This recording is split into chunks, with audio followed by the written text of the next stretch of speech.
Hello and welcome to the Doofcast, the official variety podcast of doofmedia.com. My name is Scott Daly, and I am joined by survivor of the snap, Matt Freeman. Hi, everyone. I survived. I'm so glad. I've enjoyed this time being alive, and I lived long enough to watch the sequel to Infinity War. Yeah, that's the big trick, right? You had to live long enough.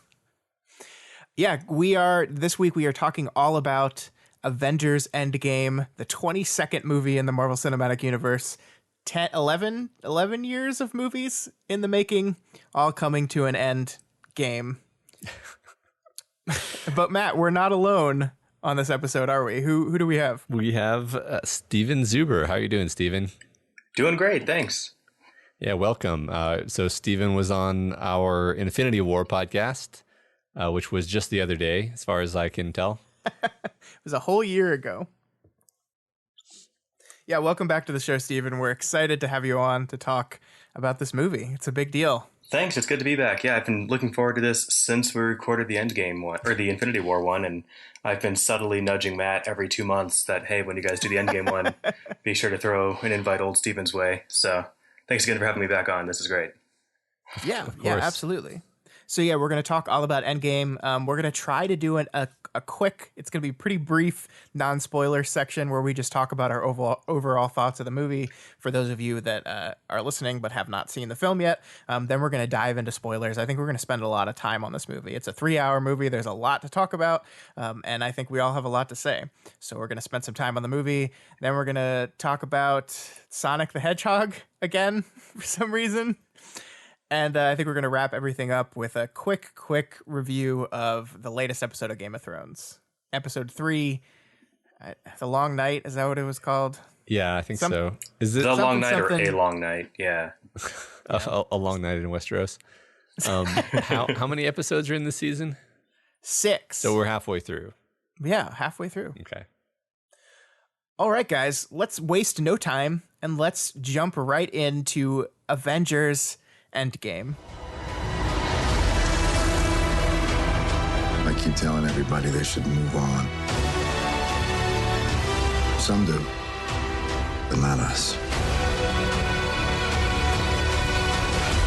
Even if there's a small chance, we owe this to everyone who's not in this room to try. We will. Whatever it takes. Whatever it takes.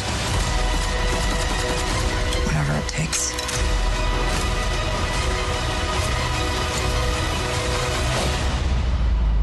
Whatever it takes.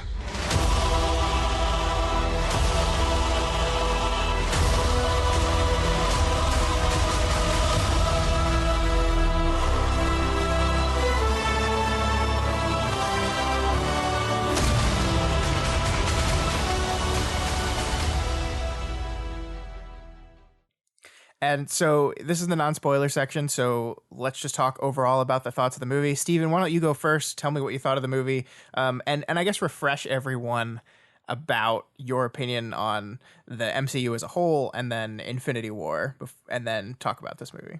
Yeah, you bet. So my overall feeling on all of these movies has always been I've been a huge fan. So it's no surprise I really enjoyed this one. There's not much. I'll leave that as my introduction. I mean, yeah, I really enjoyed it. Is my one sentence blurb. Like Infinity War, this movie gave me everything I could have hoped for in volumes that I didn't know were attainable. But unlike Infinity War, I really didn't know what to expect in this one, and it really did. So I knew vaguely what I anticipated happening in Infinity War, even though all the specifics were unknown to me. I made that a thing my last time on the show, that I don't watch trailers. I make an effort to, I set up filters on Reddit, on YouTube, and on everything, so I don't see any screen caps or anything going into them. So yeah, this one I didn't know to expect, and it delivered like crazy. Yeah, when I went to see Captain Marvel with Steven, he waited outside of the theater for the trailers to end before he came in. So he's very serious about dedication. which I mean, again, I think we talked about this last time, but like I think it's really interesting because it's hard to know what impact spoilers have, you know, or even just trailers, knowing who's going to be in the movie and stuff like that. Yeah. Well, you guys, really quick, just to give my 30-second pitch on why I do that. Like, I listened recently to the wonderful Daily Planet episode discussing The Sixth Sense, and so the way that I tell people about like why I avoid trailers for things I care about watching is like you only get to watch The Sixth Sense once, knowing that Bruce Willis isn't a ghost, or not knowing that he's a ghost, right? Yeah. So if I knew the whole time that, like, you know, I don't know what's in the trailer. I saw one of the like early teasers since the movie came out, but I haven't seen all of them. But if they show some cool thing towards the end, I will know that's coming the whole time. Like the Thor Ragnarok trailer showed Mjolnir getting shattered. It showed Hulk fighting Surtur. If I knew all that going in, then I'm expecting it the whole time. And it's just more fun to go in fresh and not, you know, because you can go in knowing stuff the second time. Yeah. All right. Yeah, it's true.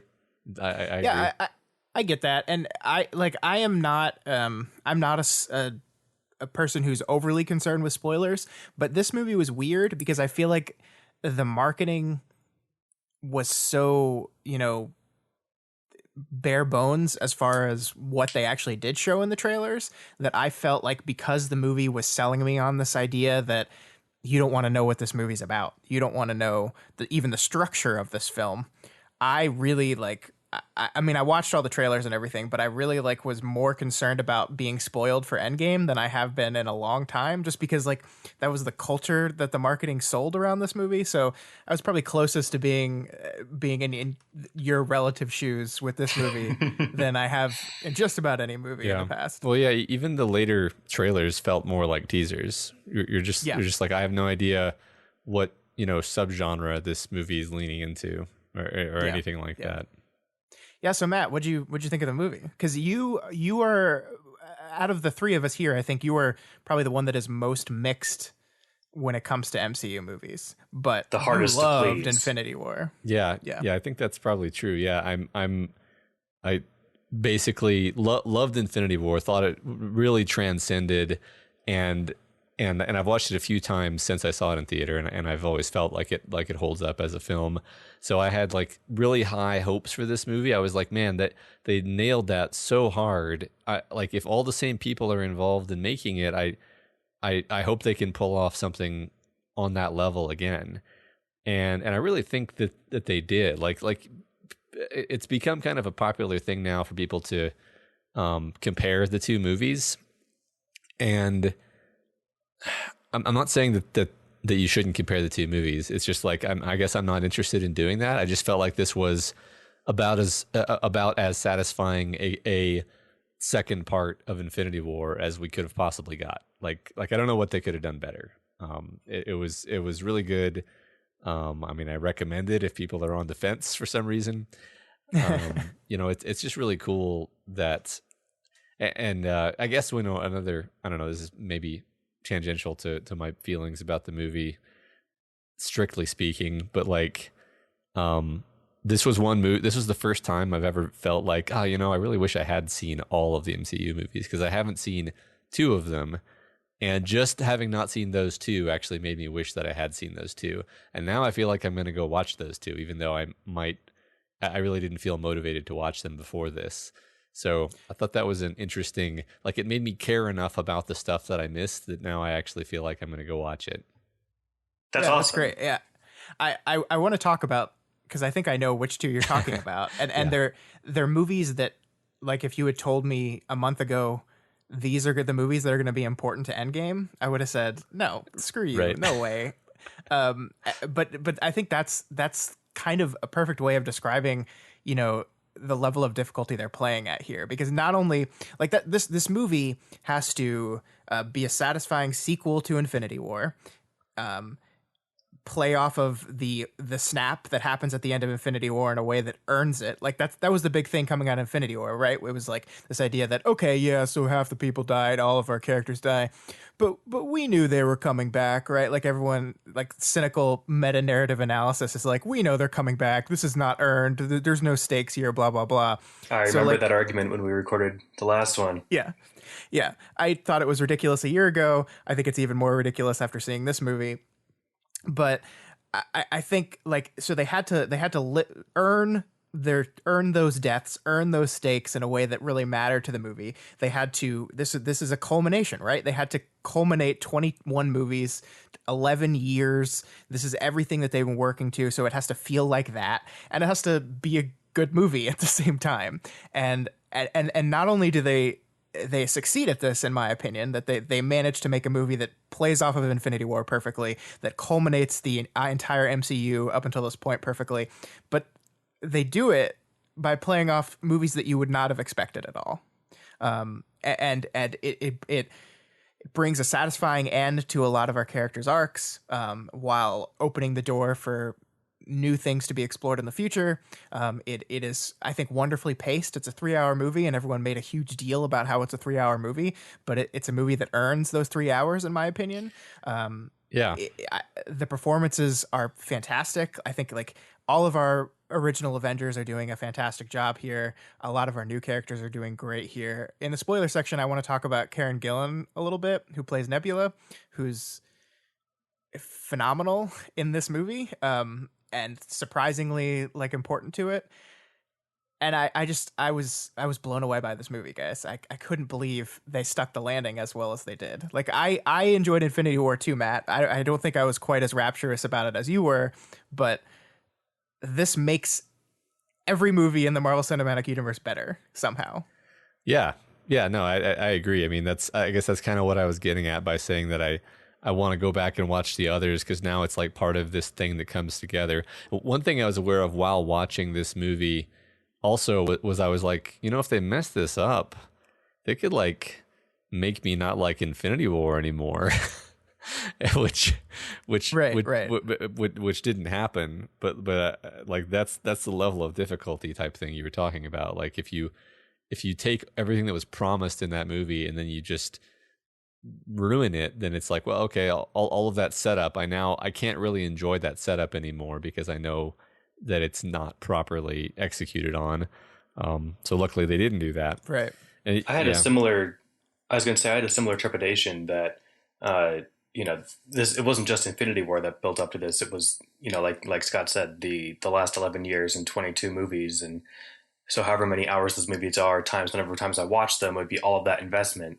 And yeah, you're right. If they didn't stick the landing, if it didn't feel satisfactory, I was going to, it would have just been like a bummer note, cut, not robbed. Yeah. They still would have been fun, but they would have been like, you'd talk about it, be like, yeah, they're all good except for that last one. And that, but we're not there. It worked great. So. Yeah. And I mean, the ending is the thing that you're left with, right? So like the ending is almost the most important part. A lot of these movies, if it was a ho-hum movie, but it stuck the ending, like you remember the movie as a wonderful experience. And the opposite is true, where I really enjoyed the movie Black Panther, but I really did not like the third act of that movie. And so when I think about that movie, the first thing that pops into my head is the ho-hum third act, and it devalues the entire movie in my head. So like has to be a movie that ends not only the two-parter Infinity War thing, but the whole MCU. And yeah, if this movie had been bad, it would have left a bad taste in our mouth for the whole series. And the thing is, it would have been so easy to make a bad movie here, because like the degree of difficulty, what they have to do, what they have to accomplish, it would have been so like, and I say easy like they would be trying, obviously not, but it would be so like it would be so easy for things to get convoluted and lost and silly to the point where none of the emotional payoffs they're looking for work. None of it's so easy to screw this up. And the fact that they didn't do it, I mean, the Russo brothers are not my favorite directors in the world, but just the fact that they pulled this off, I mean, they should be set for life, right? I mean, they should never have anyone question their abilities ever again for the rest of their life, because it's amazing what they've accomplished here. It's kind of remarkable and shockingly novel that they even tried to do such a thing in the first place. Like what's the end of the Michael Keaton Batman story? There isn't one. They just made 3 of those movies, and then they didn't make any more with Michael Keaton, and then they moved on. Yeah. And there was an end to the Christian Bale Batman movies. Okay, so like it's not unprecedented that you have like several movies in a row, and then there's an end, and it's a trilogy. But usually it's a trilogy, right? It's not 21 movies that you're tying together into this elaborate tapestry. That's never even been attempted, and I think that anyone attempting in the past would have just been like, you're crazy. You're crazy. So this is kind of just amazing and unique on many levels.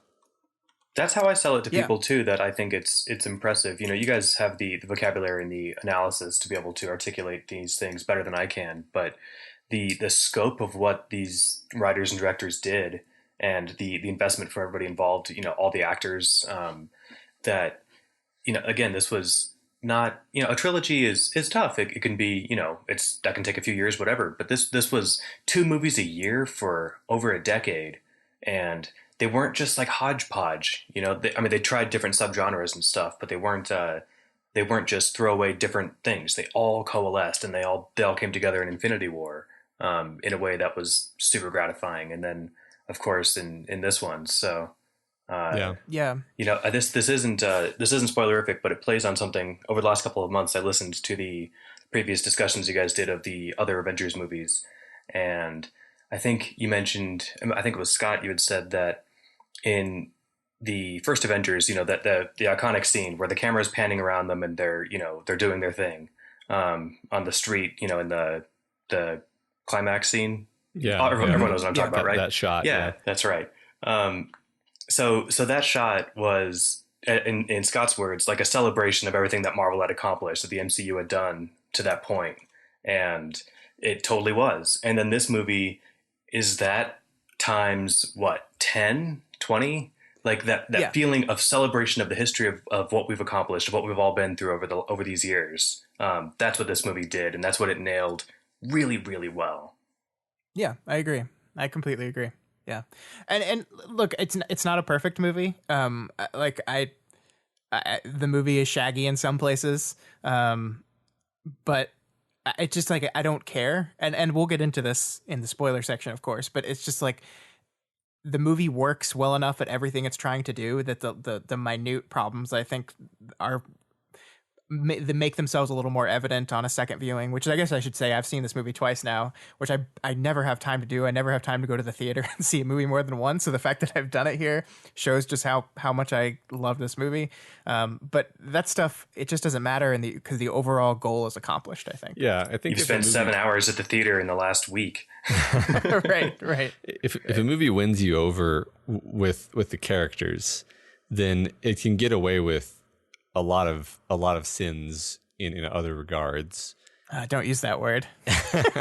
A lot of cinematic sins, if you will. Cinema sin triggered me. Oh no, you know what I mean though. Like, not that I'm saying this movie is egregious or anything. It's just like I think it earns the right to be shaggy because it nails the character empathy and dramatizes things sufficiently that you're just like, okay, I'm here. I'm here for whatever you're going to do. Oh, you're going down a weird path that I don't quite understand. I'm with you because I'm already bought in. Are we talking about the literally shaggy character? Because that's what I'm thinking of. We'll get to that in the spoiler section. But I think I have an idea of what you're talking about. Mm-hmm.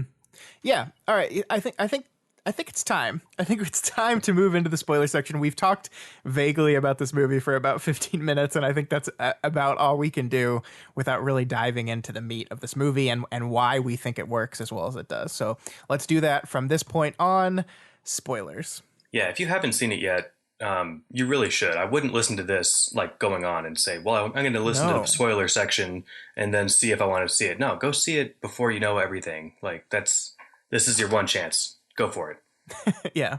And I think that's where I wanted to start with you guys, because I think the most important spoiler or that I didn't get spoiled on was this movie's structure. Mm-hmm.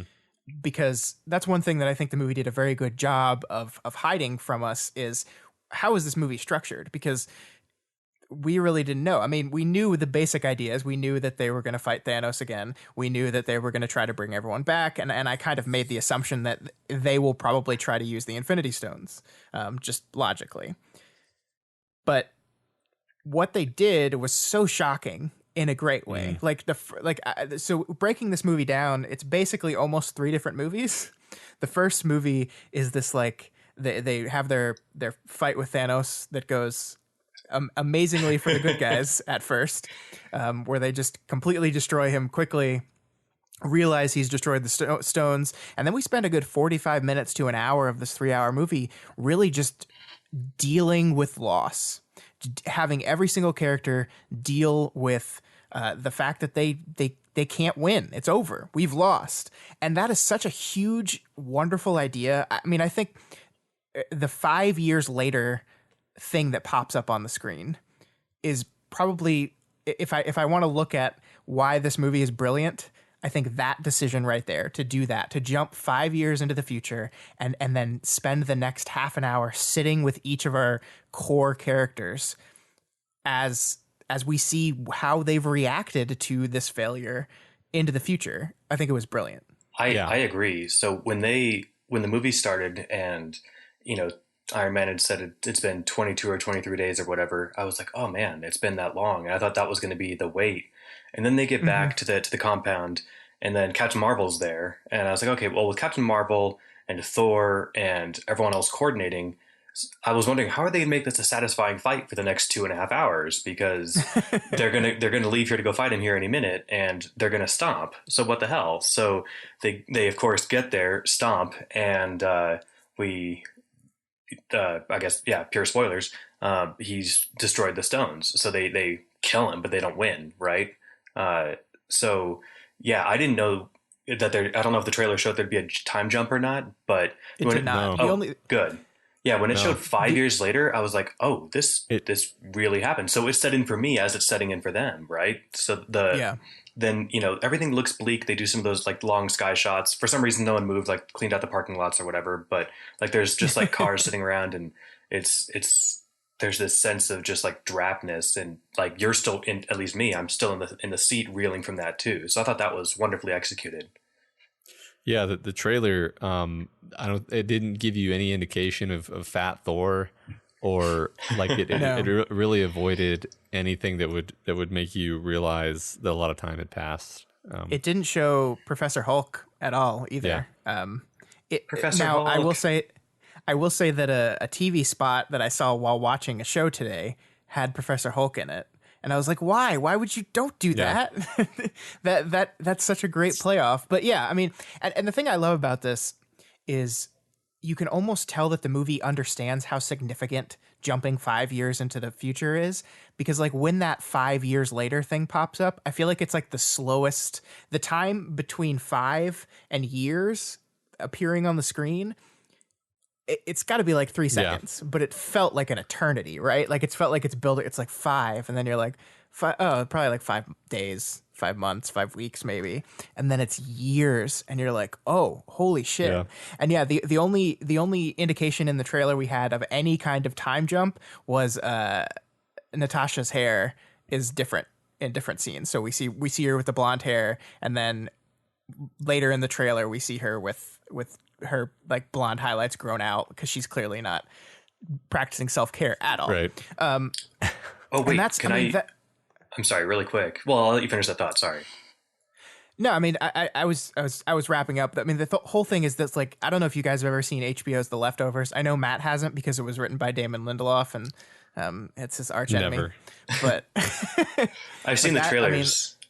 Yeah, the concept of The Leftovers is like, I think it's like 5% of the population just disappears one day, and they have no idea why. And it's like everyone remaining is like reeling from this unexplainable, indescribable loss. And that's basically what the first 45 minutes of this movie is, except we're focusing on our the people who by their failure caused it. And so, I mean, going through showing Steve, showing Nat, showing Clint and what's become of him, even showing how Tony's processed it, I think it's just it's the fact that the movie spends time doing this. Like the first hour of this movie has basically no action in it at all. It's just a character study, and I just, man, it was risky. It is brilliant. Yeah. The one of my favorite moments in the first part is when Thor cuts off Thanos' head, and it's just so like hollow. Like I think that was the word you used earlier. Like it was, you're just like, oh, that doesn't feel good at all. And then Thor, what he says in his like creaking broken voice, he's just like, I went for the head. You know, like it's useless now. It's worthless. It's not even fun. Yeah, there's no sense of victory when they kill Thanos, and like you mentioned, the hour-long character study really works because we've spent the last decade getting to know these characters. Right. And the one that we didn't get to see in Infinity War, I wanted to mention at the beginning of the movie. It opens with Hawkeye, training his daughter to shoot a bow and having a cute picnic with his family, and it's quiet. I don't think there's music or anything, and so we in the audience know, like, oh shit. Yeah. We know what's going to happen. Right. And then it happens, and it's devastating. And you what? I actually heard some audible oh shits in my theater. Like as people realized, oh, this is what we're doing. This is where we're starting. You're going to do this to me now. Yeah. Yeah. I was too immersed to catch any of the audience reactions. I'm sure there were some, but except for the one when Thor cuts off Thanos' head, somebody behind me said, well, that was a short movie. And it was kind of funny. But yeah, so... Where were we? Well, Scott had mentioned the structure and how satisfying that was, and yeah, like the moment you realize this is a heist movie. Oh my god! And not only do you realize it's a heist movie, but they literally are saying, like, they're coming right up to the edge of saying, so this is going to be a heist movie. Yeah. I was just smiling so big because I was like, that's the key, because like I never knew how you were going to structure this movie. What kind of movie was this going to be? Because you're right that it would have, like, you have Captain Marvel and Thor with his new axe and infinite time to plan and react. That sounds like a really boring movie. Like, okay, you're going to go get Thanos and whatever. And they twisted it into a heist movie, a time heist. It was brilliant. It was completely brilliant. Yeah, not even a heist movie, but a heist movie that gets to revisit old important scenes from the Marvel Cinematic Universe. Like, I think like this is such a brilliant way. And the thing about this is, like we were talking about in the non-spoiler section, I think it would be so easy for this movie to like fall into fan service to such a ridiculous degree that you're just like, oh, come on. But they pull it off because I mean, if you told me on paper that like, oh, and in this the final movie of this big saga of the Marvel Cinematic Universe, we're gonna go back in time and revisit the old places we were, I would have been like, really? It's a clip show, episode. Really? Yeah, right. But they don't because we barely see the old scenes as they were. We see little new parts, and most importantly, every one of these journeys back in time are rooted in the characters and rooted in what the characters are going through, what is motivating them to keep trying when all hope is lost, and all hope has been lost for the past 5 years. So yes, this movie has a lot of fan service. This is like fan service, the movie, but it's all rooted in those characters. And that's why it never gets too eye rolly, right? Because like all of this is motivated by these characters. And that's why, I mean, like a heist is a brilliant idea. You're absolutely right, Matt. But the reason why the time heist works is because each one of the characters, like by design, is given their moment through this structure. Yeah, I think you nailed it. That's what I was going to say about as far as the potential eye rolliness of the fan service. Like, so when they go back to New York 2014 or 2011. Whenever I think it's 2012. That's whatever, right. Yeah. So they go back to the camera panning scene, and in my head I'm like, is this too fan servicey? And I'm like, no, they earned this. This is awesome. Yeah. This is reminding us like where they were, and it's not again, it wasn't if it was a 5-minute whatever, so maybe that would have been too much, but no, there were 100 nods to the previous movies. And yes, like you said, it was fan service the movie, but not like fan service the cringe, Right. Yeah. Yeah, and I mean everything constructed around the heist is so great too. I mean, like Ant-Man's time traveling adventures are hilarious. The whole like when they sit down and realize that like when they're sitting down and going through the 6 stones and being like, okay, who knows about the stone? And then we're going to talk about Thor a lot in a bit, but Thor's basically trying to describe the plot of Thor: The Dark World is one of the greatest moments in this movie. I mean, it's tragic for him and the arc his character's going through, but it's also hilarious because that movie was like so much nonsense that that him trying to describe it like really shows how kind of ridiculous that movie was. Yeah, I mean, what you mentioned earlier about the two films that I haven't seen in this franchise are Thor 2: The Dark World, off of which a huge amount of this movie hinges, and Ant-Man 2, off of which a huge amount of this movie hinges in a different way. Where I was like, why is he in the machine? And like, luckily I was at Alamo Draft House and they caught me up on that in like a 5-second little blurb. Did either of you see the movie at Draft House? I did. No, what do they do there? Well, basically they did like they do like a half hour before the movie starts. They have videos and stuff playing. And for this movie, they did a previously on the entire Marvel Cinematic Universe where they walked you through every single movie. Oh, that's awesome. They spent like 20 seconds explaining the most important parts of each movie. And including the fact that the post-credit scene of Ant-Man 2 was all the characters dying. So that's apparently a thing that I never knew about. Yeah. What makes Ant-Man 2 fun, even knowing that happens going in, like, so you knew that this was taking place concurrently with Infinity War because you knew that Infinity War took place 2 years after Civil War, and this is right as Scott's ankle monitor is coming off and stuff, and they keep mentioning it's been 2 years, and so you know that this is going on, and it came out after Infinity War, so you're like, how are they not going to tie this in? So that whole time watching it, I was waiting for it to happen, and then it did, and it was awesome. So all that stuff. Yeah, cool.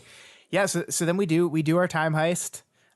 It's successful with the exception of having to lose Black Widow, which is something I think we'll get into when we're talking about her character arc. And then we get this third act, and this is the final part of our structure, is the big third act payoff, which is just our giant battle. However, I think this giant battle works in a way in which none of the giant battles have worked before, and I think it's because of the gauntlet, right? It's because of the Infinity Gauntlet and how they're like hot potatoing with the gauntlet. So it's not just watching two CGI armies smash into each other and fight. We're passing around this thing. We have a clear present idea of the stakes. Like Thanos wants this gauntlet. Everyone else wants to prevent Thanos from getting the gauntlet. And that keeps it exciting throughout all the stuff. Yeah. Yeah. If Thanos and the gauntlet hadn't been there, it would have just been kind of like the battle at Wakanda worked in Infinity War, mainly because it had 10 minutes of screen time. If it was 40 minutes like this one, it would have been just way over the top because, they're trying to keep him from the Mind Stone or whatever. But that's not the end of it is the end of the world. That's not, if they get the Time Stone out of him or the Mind Stone out of Vision, I don't know, the stakes didn't feel as real there. But yeah, I mean, the gauntlet's, right over here and Thanos is right over there the whole time.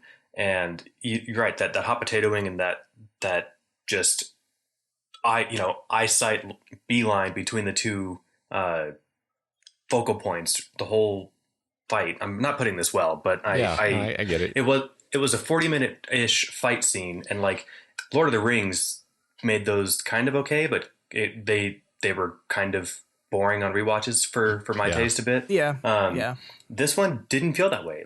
There was a lot of cool character moments. There was fun fight stuff, and I like the superhero fights. But yeah, I think that it didn't feel like it dragged on. Yeah. No, I mean, and I think it's a lot of really great lessons in pacing, because the fight starts out small and expands. Like the fight starts out with Thor, Iron Man, Captain America versus Thanos, and that's it, right? That's the scope of the battle, and then it expands out. Then we have the best moment in cinema when Sam arrives and we get the callback to the "on your left" line. That's right. Perfect, beautiful. And then the Avengers assemble, and it's this wonderful moment, and then it expands from there. But I think it's just like pacing and stakes and really, I mean, like we haven't given a lot of credit to the Russos for the direction here, but I think the direction of that fight is pretty good too, because it's dynamic. It switches from large scope to small scope. It like you said, Steven, it goes into character moments for a second. Like it'll zoom in. Spider-Man's back. Let's give him a moment with Tony before we move to another point. Let's give Quill a quick moment with Gamora, even though that doesn't go very well. It jumps around like that in a satisfying way. Yeah, I think that this is one of the hidden benefits of doing these crossover movies, especially with this many characters, is that it makes the fights infinitely more dynamic. Like I just watched Iron Man 1. I actually watched I watched Iron Man 1 the day before I watched Endgame because I had a feeling about who would die in this movie.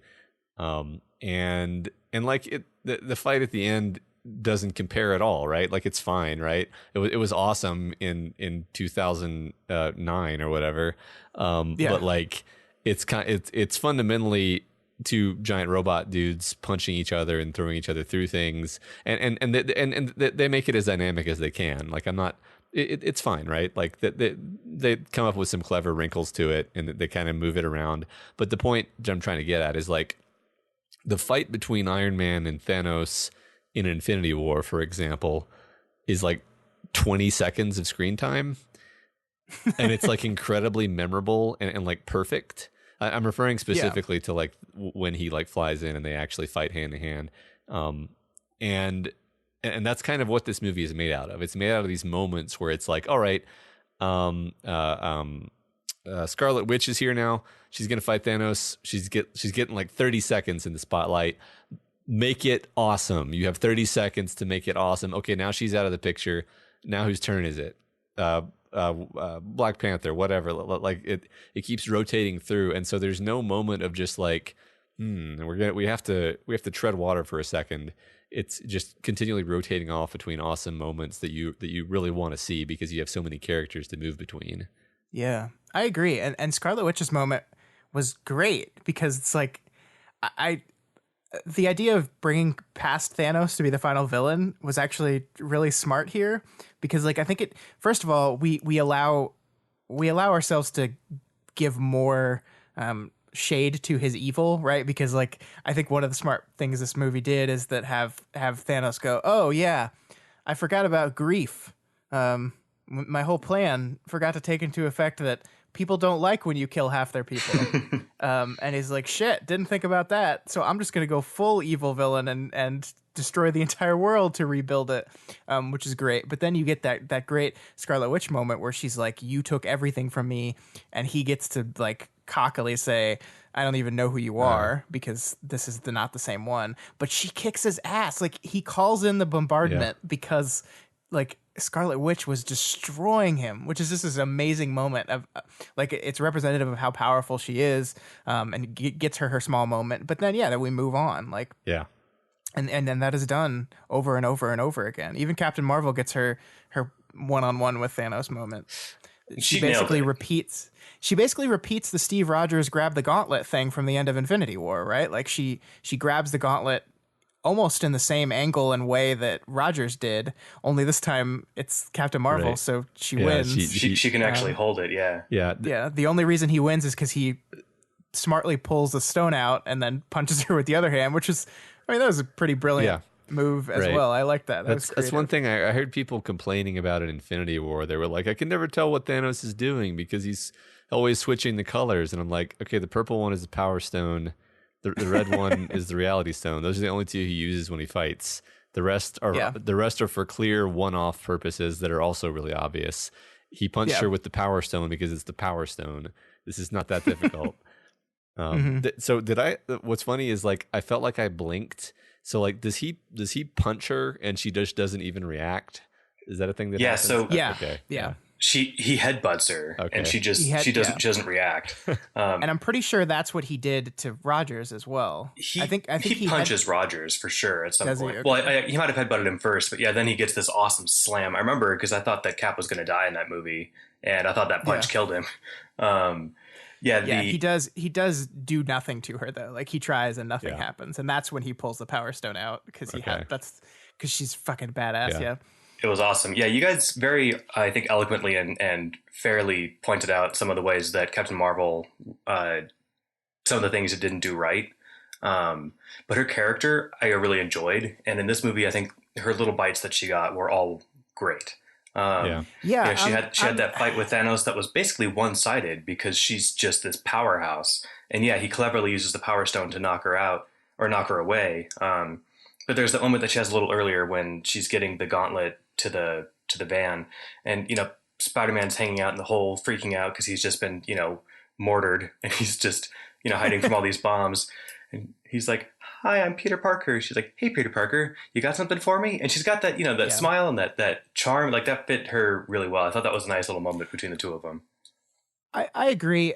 My problem with Captain Marvel is that that's like the only moment she gets really. Like I think the fact that this movie was filming before Captain Marvel was filming is very obvious, because I feel like the Russos don't have a good handle on exactly who she is and what to do with her yet. Like if I had one complaint, and this sounds ridiculous coming from a movie that has 50 freaking characters in it, but I wanted, like, I coming off of Captain Marvel, I wanted her to feel like the loss of people that she knew. And like the only moment we get of that is like this very, very brief moment where Fury pops up as one of the people that have been lost on the screen, and it cuts to Captain Marvel like looking at that, and she has a sad look on her face. And that's pretty much it. And like I said, like this is a big stuffed movie, and we have a lot of characters and a lot of stuff to cover. And at the end of the day, the focal point of this movie is our original six. So I understand why they had to make that choice. And I understand that Captain Marvel as a movie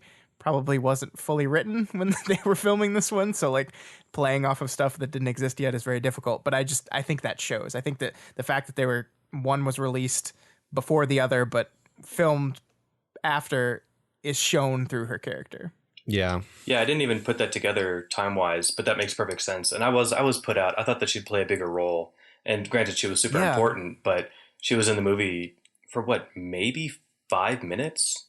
Like they literally, they figuratively put her on a bus for 2 hours, 45 minutes, and then she just shows. I mean, everything she does is great, but she's barely in it. But like you said, I had the same thought. Like this, unfortunately, for reasons, this wasn't her movie. This was the Avengers. So she'll get more movies.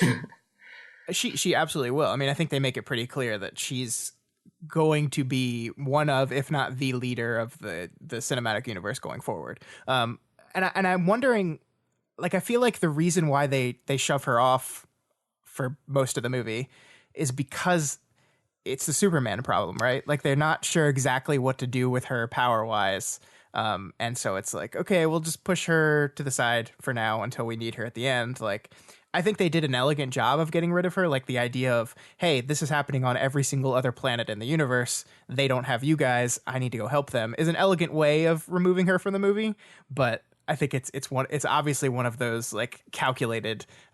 She's very, very powerful. Right. I'm just having such a powerful character. I'm not sure what the point is. Like why would you? I get that they're working with what they have, but like I thought it was utterly brilliant. Like one of my favorite things about Infinity War was that they have Thor, who's now stronger than he's ever been.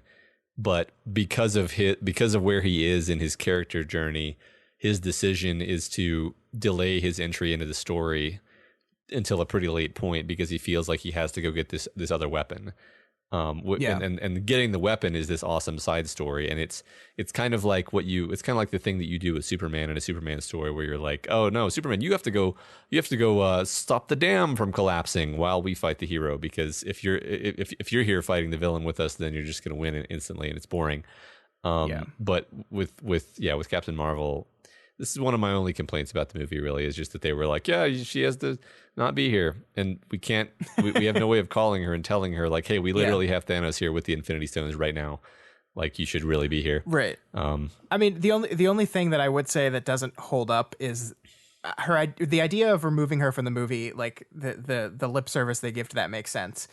I just feel like once you go to the time heist and you like have a plan to bring everyone back, like that's when she probably would have been contacted and been like, hey, we're doing this thing, and you would help a lot.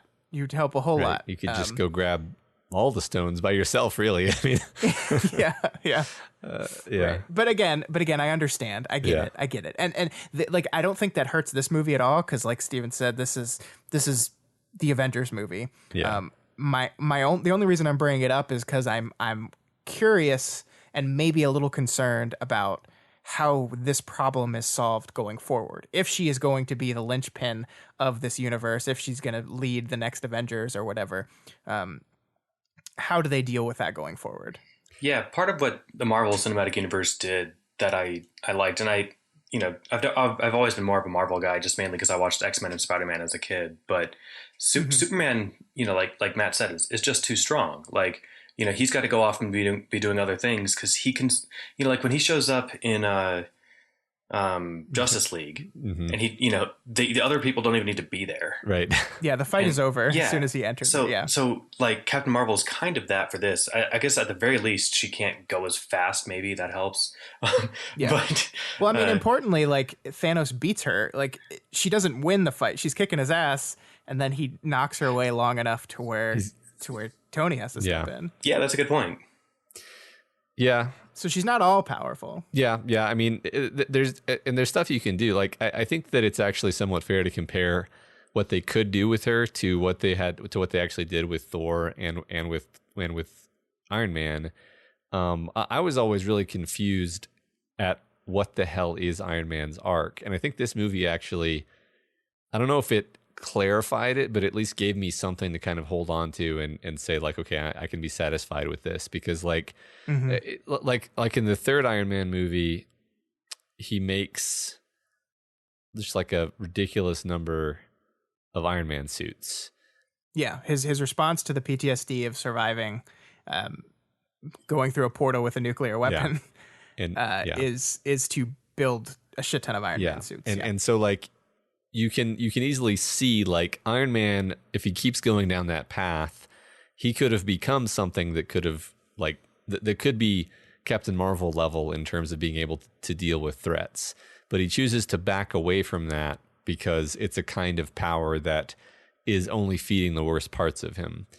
And Thor sort of does an interestingly similar thing where he decides what I need is more power. He gets the axe, and then that doesn't solve his problem, and then he kind of doesn't know how to react. But go ahead. I think with Iron Man, I'm sorry. I was just going to say, I think with Iron Man 2, I can't remember where in the timeline Iron Man 3 was to Ultron, but when he went all out, he's like, all right, I'm going to do my suit of armor around the world, and like, oh shit, it almost killed everybody. So his backing off from that approach to solving world problems had a pretty solid explanation for his motivations there. Yeah, Iron Man 3 came before Ultron, and I see a lot of people's complaints with Tony's arc is that Iron Man 3 seemed to set up this thing where like, okay, I'm destroying all the Iron Mans, I'm getting the arc reactor out of my chest, I'm putting this part of me behind me, and then flash forward to Ultron, and it's definitely Iron Man still, and then we explore that plotline. I think what people miss, and I don't know if this is me, writing the in-between that the movie doesn't do, but I never thought at the end of Iron Man this was him retiring from Iron Man. I think this was him working through his problems by saying, okay, this constant need to build all these protective suits for everything need to go away. And that doesn't mean he's done being Iron Man. That just means he's refocused himself a little bit. Yeah, makes sense. But yeah, I mean, so this is a good segue though, because what I want to do is I want to talk about each of our OG Avengers, the original 6, and I want to talk about their arcs in this movie, because I think what this movie does very well is, or mostly well, I'd say, is tie up the ending storyline for our original 6 people here. So I thought it'd be a good idea to just kind of walk through them and talk about these arcs and talk about how the movie succeeds at doing this. Sounds great. I'll take your lead on order. So let's start at the bottom of the list, the least important one. Oh, who's getting the shaft? I'm curious. It's gonna be Hawkeye. Like here's the thing. Like it's not that I don't like Clint. I mean, it is. But it's not just that. Okay. It's not just that. Like, so this is a really interesting arc, I think, though, because I think that the movies have never fully known what to do with Hawkeye. And I think Age of Ultron succeeds the most. And I think that's, to the credit of Joss Whedon, who wrote Hawkeye in that movie to be a much bigger role and a much more important character. And he's kind of the straight man character that's like lampshading the ridiculousness a bit. He's like, yes, I know this is ridiculous. This is the whole, like, I have a bow and arrow. It's ridiculous. But since Ultron, like, he's only been in Civil War since then. And he's barely in that movie. But I love this because, like, the part of the movie that the studio wanted Joss Whedon to cut out was meeting Clint's family in Age of Ultron. Like, they wanted that scene where the Avengers like regroup at the house. They wanted it out. It was too slow. It was a much lower point in the movie, and it's so important to like everything. Yeah. And I can't imagine a Marvel Cinematic Universe without that cut, because I think the thing that I do like about Hawkeye's arc throughout this movie is it really matches well with Natasha's. Their stories are intertwined here, and his story is defined by, he had to watch his entire family get dusted and then reacted in a not good way. He becomes the Ronin character from the comics and just starts murdering a bunch of people. What did you guys think of the decision to do that? The decision to tap into the Hawkeye mythology a little bit here and make him like a mass murderer? I thought it was great. I mean, seconded. I found Clint to be the most relatable, like in this movie in particular. But just like he doesn't have a superpower, which puts him and which Natasha doesn't have a superpower either. But also, she is not relatable because she's a brainwashed assassin. Whereas Clint seems like he's just like basically a special forces guy who likes bows a lot. Like that's. I don't actually know what Hawkeye's backstory is. He likes swords now. Well, too. But the point is, the movie doesn't really tell me what his backstory is, so it's easy to project myself into him and just be like, yeah, if I lost my family, I'd become a badass murderer of mobs. Until a man is 25, he thinks that under the right circumstances, he could be the baddest motherfucker in the world, etc. I like that. Yeah. Would you get his mohawk? I would totally get his mohawk. What about that sleeve? I would totally get the sleeve tat. I would look really, really angry all the time. I would volunteer myself for the machine. Yeah, no, I love what they did with his character in this one. This is pretty much the first one that I've cared about him, actually. So it worked for me. So how do you think the phone call with his wife's gonna go? Or when he shows up and it's like, oh yeah, this sleeve? Yeah, I did that. I think she'd probably just think it was hot and that'd be it. Yeah. What was I doing these past 5 years? I was killing a whole bunch of people. Just working. I don't know why people are bothered by that. Like if this, like the movie clearly shifted into a different genre temporarily when he was doing that, so it was okay. Well, yeah, I mean, sorry, go ahead. Oh no, I was going to say, I think that she would understand. Things are rough, and I think that they did a good point when, I can't remember if he said this to the Yakuza guy that he killed, or if he said that to Nat, but it was like, why should so many people died? Why did these bad guys live? Like this is that's it's fucked up that this happened, and it's fucked up that they made it out of it. So I'm gonna further balance the scales, I guess. I mean, I just assumed that he was only killing like really bad people. I think that's what I mean, like the two instances we have are he was in Mexico killing cartel guys, and he's in Japan killing Yakuza. So presumably he's been hopping around the world for the past 3 to 5 years, killing big gangs of bad people. Right. Yeah, if we had learned like that he had done something unforgivable, like shoot a baby in the face, that'd be a different story. But but I mean, I do think that the movie paints his actions as not good. I don't think you're supposed to be like, yes, Hawkeye was completely justifiable and we should feel great about everything he did. I just think it's very important to his interaction with Natasha and how her arc ends. And I think that's a great way of transitioning to her, because I loved her in this movie. I really did. I think she's fantastic. Scarlett Johansson is giving a great performance. Like the peanut butter sandwich scene where she's like talking to the holograms of each of the alive Avengers trying to help out around the world, and she's like on the brink of tears, and like what's going on with her hair is just like a perfect way of representing how little she's taking care of herself and how much she's completely committed herself to this thing because it's the only thing she has left. I just think it was a brilliant stroke.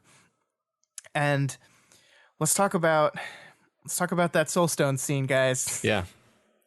Let's get controversial, I guess. Surprisingly. Yeah. I don't know. Really? I mean, all right. Well, I'll hear about that in a second. I just wanted to reiterate that I, as far as your point of like her hair showing that she wasn't caring for herself and that she was focused on this, like her whole thing, you know, the whole in the whole MCU, she hasn't really had a thing other than like, you know, supporting SHIELD and, you know, helping the Avengers. So when that all falls apart, yeah, she's scrambling for the scraps that she can to keep as much of whatever she had going, but she doesn't have anything new. She like, you know, Cap we'll get to Cap too, but you know, his thing was like, let's try and move on. She had none of that. It was very clear there was nothing for her to go on to. She might have said that. I can't remember, but that was clear in there. So yes, Soulstone stuff. Sorry. Yeah, no, I mean, she's just like, you're absolutely right. She's committed everything to this. Like back in the first Avengers, her whole thing was trying to get that red off her ledger. She's hurt so many people. She was Clint as he is now back in her past. And then he saved her from that and brought her to this and gave her this. And this became her family. And this became a way to make up for her past mistakes. And yeah, she's fully committed to that and everything about it. And I love, like, there's these small moments at the beginning of the time heist with Natasha, and you just see like how excited she is, like how happy her family's back together. Like I think someone in our Discord pointed this out, I forget who, but like right before they go back in time, she looks at everyone and says, "See you in a minute." And first of all, that's tragic knowing that no, she won't, but she's so happy. She's so gleeful because this is what she wants. She wanted an opportunity. She wanted her family back together and a way to make this whole thing happen. And it's tragic and beautiful. But yeah, let's get to the Soulstone scene. Yeah. So, Matt, the reason this is controversial, there's a couple reasons. The first big reason this is controversial is because the Soulstone scene from Infinity War is one of the moments in which a lot of people have very, very different interpretations of it, and some people's interpretations are wrong. Very. I wasn't going to go that far. Are very critical of what the movie is trying to say. I think they're very critical of what they think the movie is saying, and they're wrong. Like, I mean, I'm not being facetious. Like, it's possible to just be mistaken about what a movie is textually conveying, right? Like that shouldn't be a controversial statement. And for this, I mean, you're going to have people disagree with it, but yeah. For the slow member of the group here, can you guys explain explicitly what you guys are talking about? What was the controversy? What are people thinking that it meant, and what did it actually mean? So the idea of the Soulstone, as we're presented in the movie, is you have to sacrifice someone you love to get the stone. The soul for a soul idea. And in Infinity War, the complaint, the genesis of the complaint around this was that Thanos is a terrible person who is basically an abuser. He's abusing his daughters. And the idea that he loves them is basically the movie supporting this idea that an abuser who would do these terrible things to their family loves them.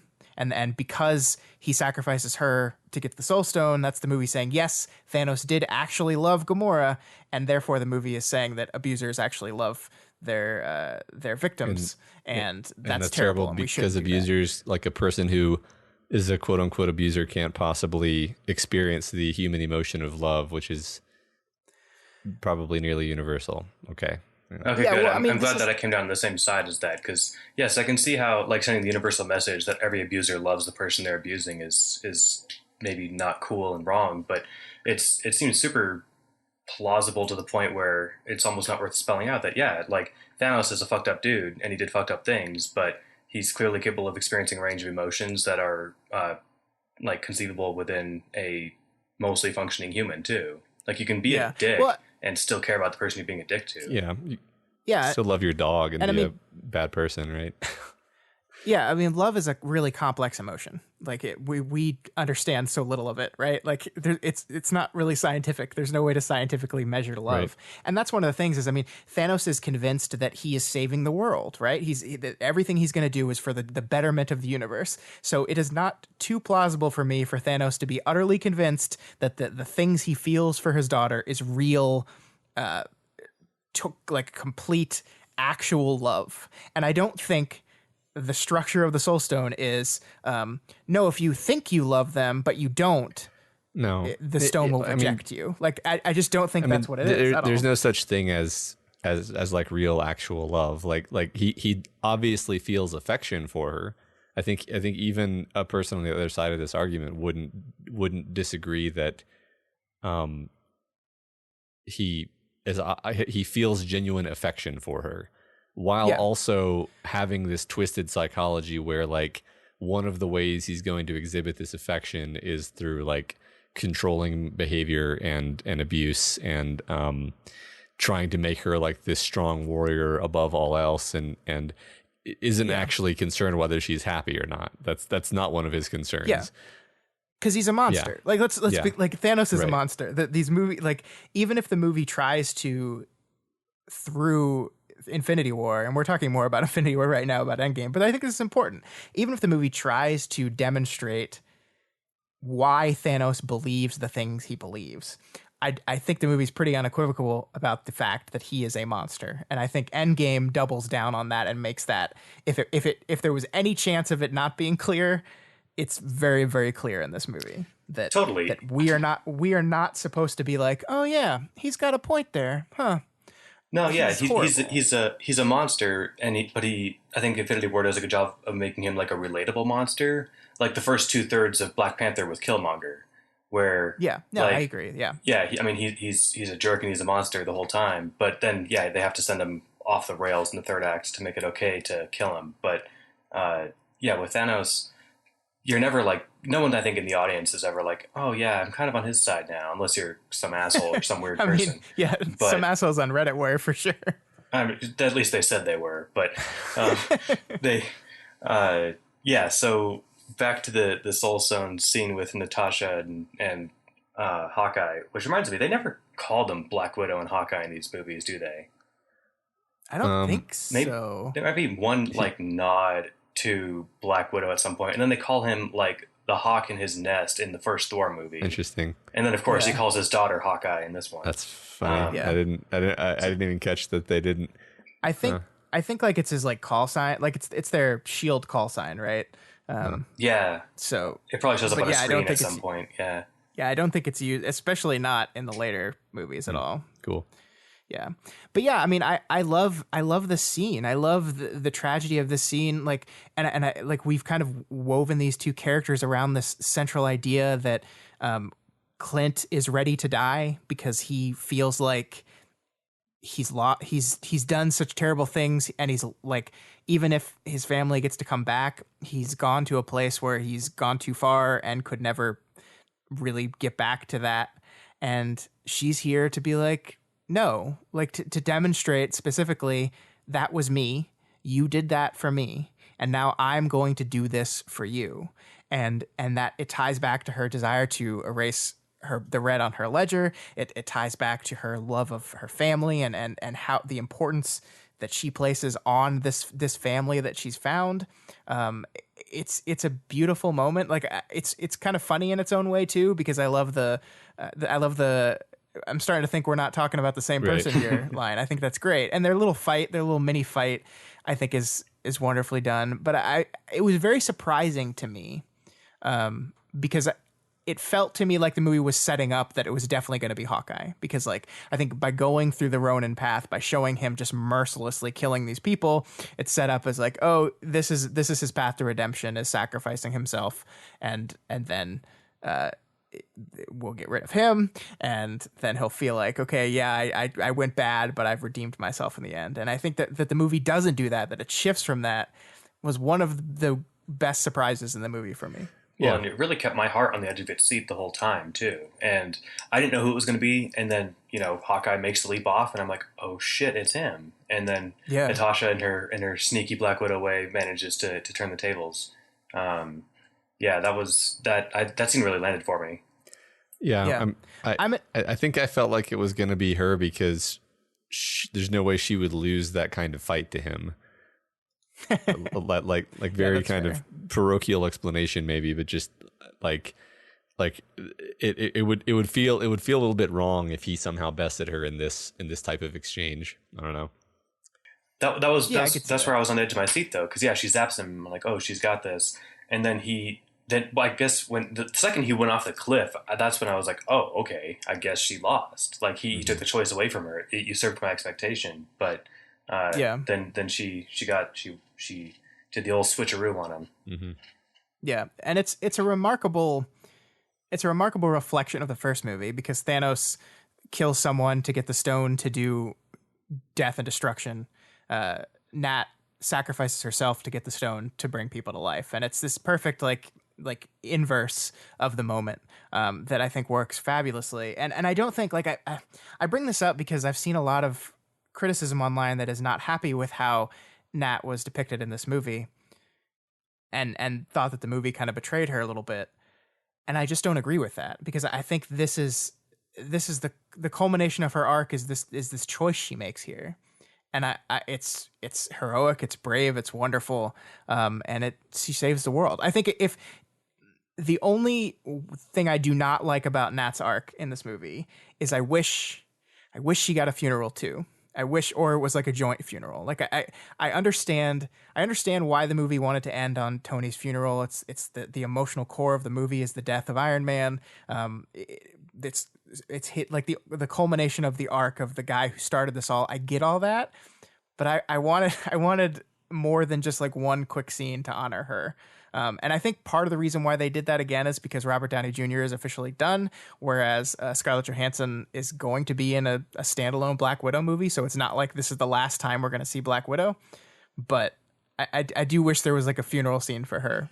Yeah. I had a similar thought when I'm sorry you're not getting a lot of chance to talk, Matt. I'll wait my turn next time. That's okay. On the funeral thing, I felt the same way. And I guess the way I rationalized it when I was heading home from the theater was that, like, Tony was a world famous figure, and Natasha was famous like as a part of the Avengers, but Tony had been a big player on the world stage since before the Avengers, right? So she was a secret covert spy. Like, who would come to her funeral? I guess the Avengers, So that's sort of how I did it. But yeah, I wish that she had more of a send off too, because it's kind of like, and they did give her the nod, but it was almost like they forgot that she died doing this too. I mean, there was the one scene as soon as they get back from the time heist where all 5 of the original remaining Avengers are sitting on that dock and mourning her, and I think that's a beautiful scene where they're like destroyed, and of course they're like, what are you talking about? We have the glove, we can do this, and Hulk throws the bench, and it's an emotional, great scene. But then it's like, okay, we've gotten that out of the way, let's just forget about Natasha and let's just move on. That was a little bit of a bummer, but I loved the Soso scene. I love the way she went out, and I've seen a lot of, the reason I'm bringing this up is because I've seen a lot of writing by critics that are upset about this because they feel like Clint got to live because he has a biological family, and the movie and the characters were placing a premium on biological family versus her found family. And so when I went and watched the movie again last night, and I was paying specific attention to the scene because I had seen these complaints and I didn't agree with them, but I wanted to understand them. And that's not in the movie. Like, that's just not what the scene is about. Like, Clint's family is not mentioned in the Soulstone scene at all. Yeah, they are. He said, "Say bye to my family," and she says, "Say bye to me yourself." Yeah, okay, yeah, you're correct, but Sorry. not as a reason for why she gets to die and he doesn't, right? Oh yes, of course. Yeah. Like, the reason why she sacrifices herself for Clint is not because he has a family. The reason she sacrificed herself for Clint is because he's her family and because she wants to extend the thing that he did to her all those years ago. Like, he brought her back from the brink. He saved her and brought her to S.H.I.E.L.D., brought her to the Avengers, and now she gets to do that for him. And in doing so accomplishes her greatest wish at all, which is to make up for all the bad things she did before this time. And I mean, that's the perfect end of an arc. Like, that's it. Yeah, right. I mean, she's exactly like you said. She's someone who's always been concerned with setting what she views as a terrible debt that she owes straight. And here she has the chance to be the one without whom it isn't gonna, they're not gonna be able to undo the snap. And she's like, of course it should be me. I'm the one with red on my ledger. It's completely within her agency, and it's I don't know. Yeah, and here's her quote that I love. For the last 5 years, I've been trying to do one thing: get to right here. That's all it's been about. Bring everybody back. That's what she wants. That's why she does it, because this is the most important thing in the world to her. This, and so she's going to be the one to do it. Yeah. She doesn't say, "Clint, I'm doing this so you can go be with your kids." She's like, this is what she wanted. This is like the most heroic thing somebody could do. And she's all over it. It's wonderful. It's her taking agency of her choices. It's not like in Infinity War, Thanos was sacrificing someone, removing their agency. This is her making the choice. This is her taking her life into her hands and saying, I give this freely so that my family lives. I had this brief panic when I saw that scene that, like, the Red Skull was gonna be like, no, you got to give up what you love. They can't throw themselves down the hole, and he wasn't gonna get the stone. That would have been the biggest fuck you to Hawkeye and to us. Yeah, yeah, but I mean, like we talked about in Infinity War, that's not like the deal. Is like you have to give something up to get the thing, and so it's give something up you care about to get the thing, and that's the full width of the complication with it, right? Like it's not they're not going to get all technical and bullshitty with it. It's just sacrifice something. Right. I mean, I think Red Skull is even quite vague. He says you must lose that which you love. Just lose, right? Lose doesn't specify whether you chose it or it's. So even if he was trying to be sneaky with it, good point. The word choice does allow for her to throw herself off and have it count. So right. Yeah. All right. Let's talk about the Hulk. And I think this is going to be a pretty quick conversation. Okay. Because while I love Professor Hulk, I love it. He's hilarious. The CG effects have never looked better than they do in this movie. I am a little bummed, guys. I'm a little bummed that the most significant portion of Bruce Banner's arc was done off screen. I have no idea how they would have fit that into the movie, but I feel like I want to see the Bruce Banner Hulk struggle and resolution in the combined. Like, I wanted to see that, and we didn't get that in this movie. I also felt like Hulk didn't get, he got the raw end of that deal. Like, so now it's just big green Banner. Like, it's not Hulk and Banner, each, taking turns or it's not clear how it could have worked. It's not like an angry Banner either, right? It's just big green Banner. Yeah. Yeah. I don't know. I wasn't sitting there in the theater thinking like, oh, I feel bad that I missed something. If anything, I was just like, Banner Hulk has never really been a character who took up a lot of real estate in my head. And I'm fine with him now just kind of spontaneously and suddenly being a lot more at peace, because I don't know, I was never like into his character. So whatever. See, I'm fine with that as an end state. I agree, but I wanted to see that because like I think low key what the Avengers movies do with Hulk is very fascinating. I mean, he's never like the focus point of the movie, but I was really into like like him flying off at the end of Age of Ultron because of this feeling of failure, feeling like he can't be around people anymore. He's too dangerous. I love him in Ragnarok.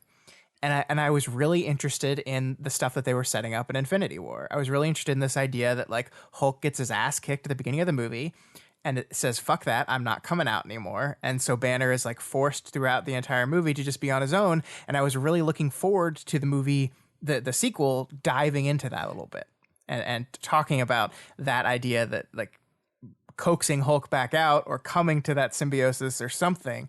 And so, yeah, I was just a little bummed, like, because that's his end point, and then the movie doesn't go anywhere with him from there, right? Like, there's no arc after that for Hulk. He's just Hulk. It is. They do kind of just forget about that payoff.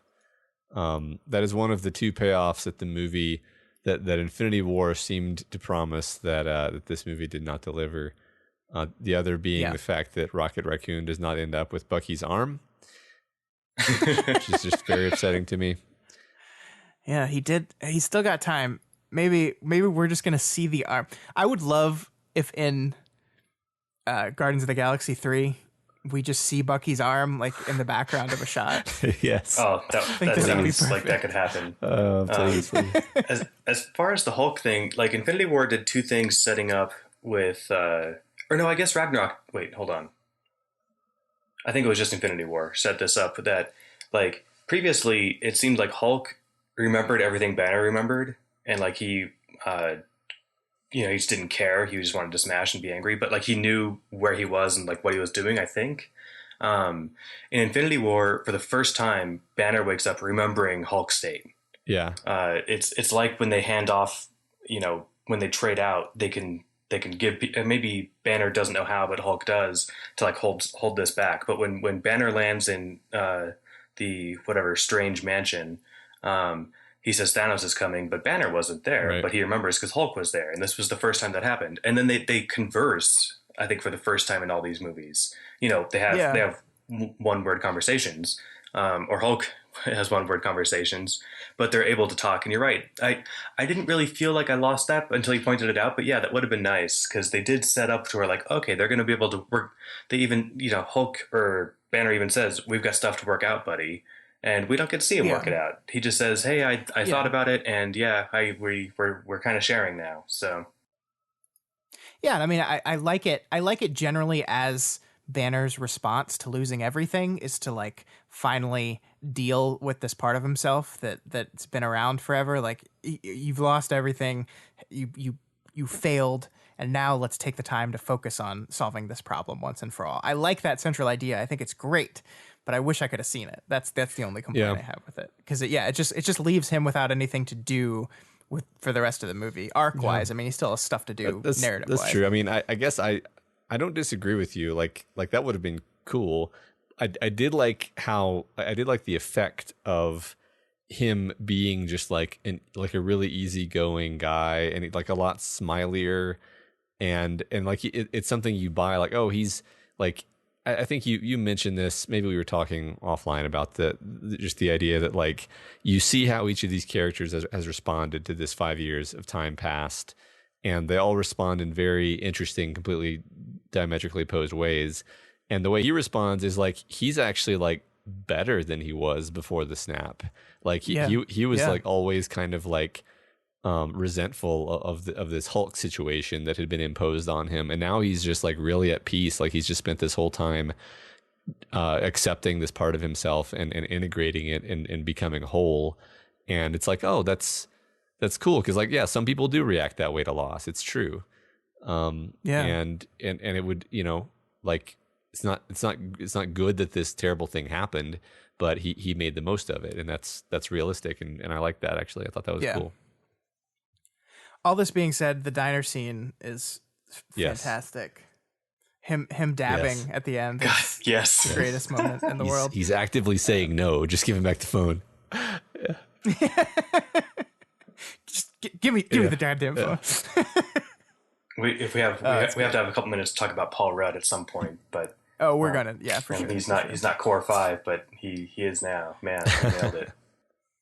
But let's move on to our buddy Thor, because I think this is I loved Thor in this movie. I'm like shocked at where they took this character. I did not believe it. And I'm not just talking about Big Belly. I mean, I think that's a great representative of how he's doing emotionally.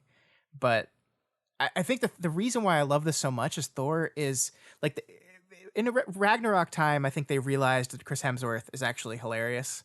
And when using Thor as a comic relief character, that's his strong point.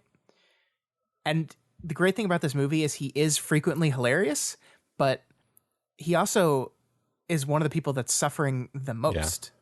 Like he's had a rough time in this movie, guys. And I'm just curious what you guys thought of, this journey that he goes throughout this movie, where he starts at, feeling he failed, and then he fails kind of again, and then he has to deal with that and deals with it in a really depressing way. Yeah, I was really surprised. I like from the moment that he showed up in the fat suit, I was like, okay, the way we're gonna go is we're gonna get back to him being cool by the end of the movie, and he's gonna have like a really cool hero moment by the end of the movie. Yeah, his beard will be trimmed and he'll be slim again, and that didn't remotely happen. Like he did buck up, do what he needed to do, sort of, and take part in the fight, but he never got the moment of like, oh yeah, Thor's back.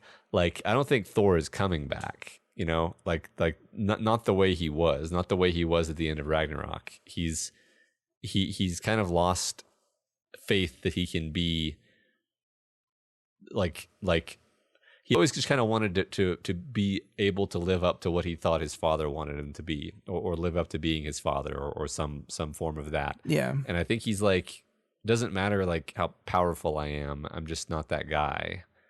And I thought that was a really interesting way of taking the character, and not at all what I thought they were going to do. Yeah. And I don't think it betrays him as a character either. I don't think it betrays the journey he's been through until this point, because you're right, Ragnarok ends with him like fully embracing his role as leader of Asgard, as the king that his father wanted him to be. I think we symbolically do that through the fact that he's now eye patched as well. He looks like Odin now, and he is fully embracing Odin's son. He is Thor, leader, and we go a completely different direction.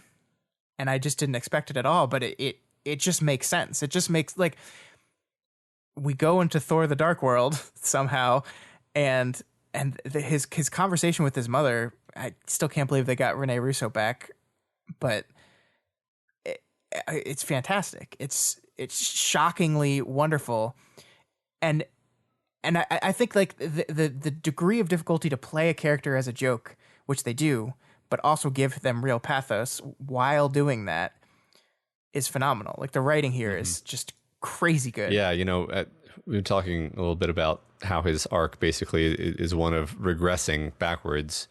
I never quite put together that, like, the idea that he has the eye patch, which represents approaching being Odin, and then takes the eye patch off and gets an eye back, is a symbolic representation of regressing back to the way he was before. That's pretty cool. Yeah. I mean, I think that's what Infinity War kind of does too, because like the end of Ragnarok was the power is not your hammer. The power you don't need the hammer. You don't need a weapon. Right. You don't need the weapon. And then the first thing he does after getting his ass kicked in Infinity War is, oh shit, I got to go get a better weapon. And that is regressing. I mean, and I think, people talked about that as like taking Ragnarok and throwing it away. But I think what it's actually done, when you look at that arc across these two movies, is just shift it. It just changed. It's not saying everything in that movie was pointless. It's saying that was not actually his final state. He thought that was his final state. He thought he finally achieved everything, but But no, he's different. He's not Yeah. that person. And this is the struggle to realize it, the painful, awful struggle to realize it, while simultaneously losing your mom, your father, your brother, and then failing in a spectacular way. I love it so much. Yeah, he never goes like backwards. He just goes down, right? Like he's not more like he was in the first movie now. Maybe No, not really. I don't no. think but he's not the Emperor King he was going to be. I think and that it was clear like that never really fit him, not just from his character, but even like when he's in the throne at the end of Ragnarok, he kind of like looks back and gives like kind of this little smile wave. Like that's not a very Odin thing to do. He's like, I guess I'm in this chair now. Yeah. I liked what they did with him. I loved the depression. I mean, because he sort of kind of nailed it. Like it was kind of his and Iron Man's fault. Iron Man's not going to get away from my criticizing his fight with Thanos in Infinity War. But what I didn't really like the fat suit. I get it. It illustrated like Thor is done thoring. He's just going to drink and play video games all day. But it made him look cartoonish. Like if he had lost his six pack and he had like this gross depression beard, I would have been all over that. I think, but when it shows him there and he's like, 100 pounds heavier. I mean, again, it's nothing against heavy people. It's just like it. I don't know. It, like I said, it was almost like cartoonishly. It was like, I don't know, half of what was the fat guy in the Austin Powers movie called? Fat Bastard or something like that. Yeah. Yeah, big. It was like Fat Bastard, right? Like it was over the top. But like if it had just shown him there, drinking heavily, clearly slurring his speech, playing video games, shouting out Noob Master 69 on Fortnite, that would have shown, I think, enough of his like, fuck this, I'm done being a superhero kind of thing. And then like, doesn't he open a beer with Stormbreaker? Yes. He does. So like, that shows that he's done. I think it's again not hating on big people. It was just like I felt like that made him like cartoony in a way that didn't need to happen. But everything else that he did was great. And like when he goes back to the second movie, which Matt, you basically seen if you saw this movie. I mean, don't get me wrong, I liked Thor 2, but like you saw the highlights in Ragnar or in Endgame. But when he goes back and there's that scene where he's talking with his mom and he's like trying to keep his composure and he's not a hero at all anymore. He runs away from like the one little thing he's supposed to do, which is go talk to Natalie Portman. But he summons Mjolnir, and when he catches it, he almost his voice like almost breaks. He says, "I'm still worthy."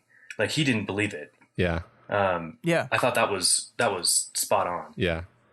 Yeah, I mean, his talk with his mother is so wonderful. Like she asks him if he's crying or if like the whole "Are you from the I think you're from the future," and like it's funny, but while being heartbreaking at the same time. Like I'm totally from the future.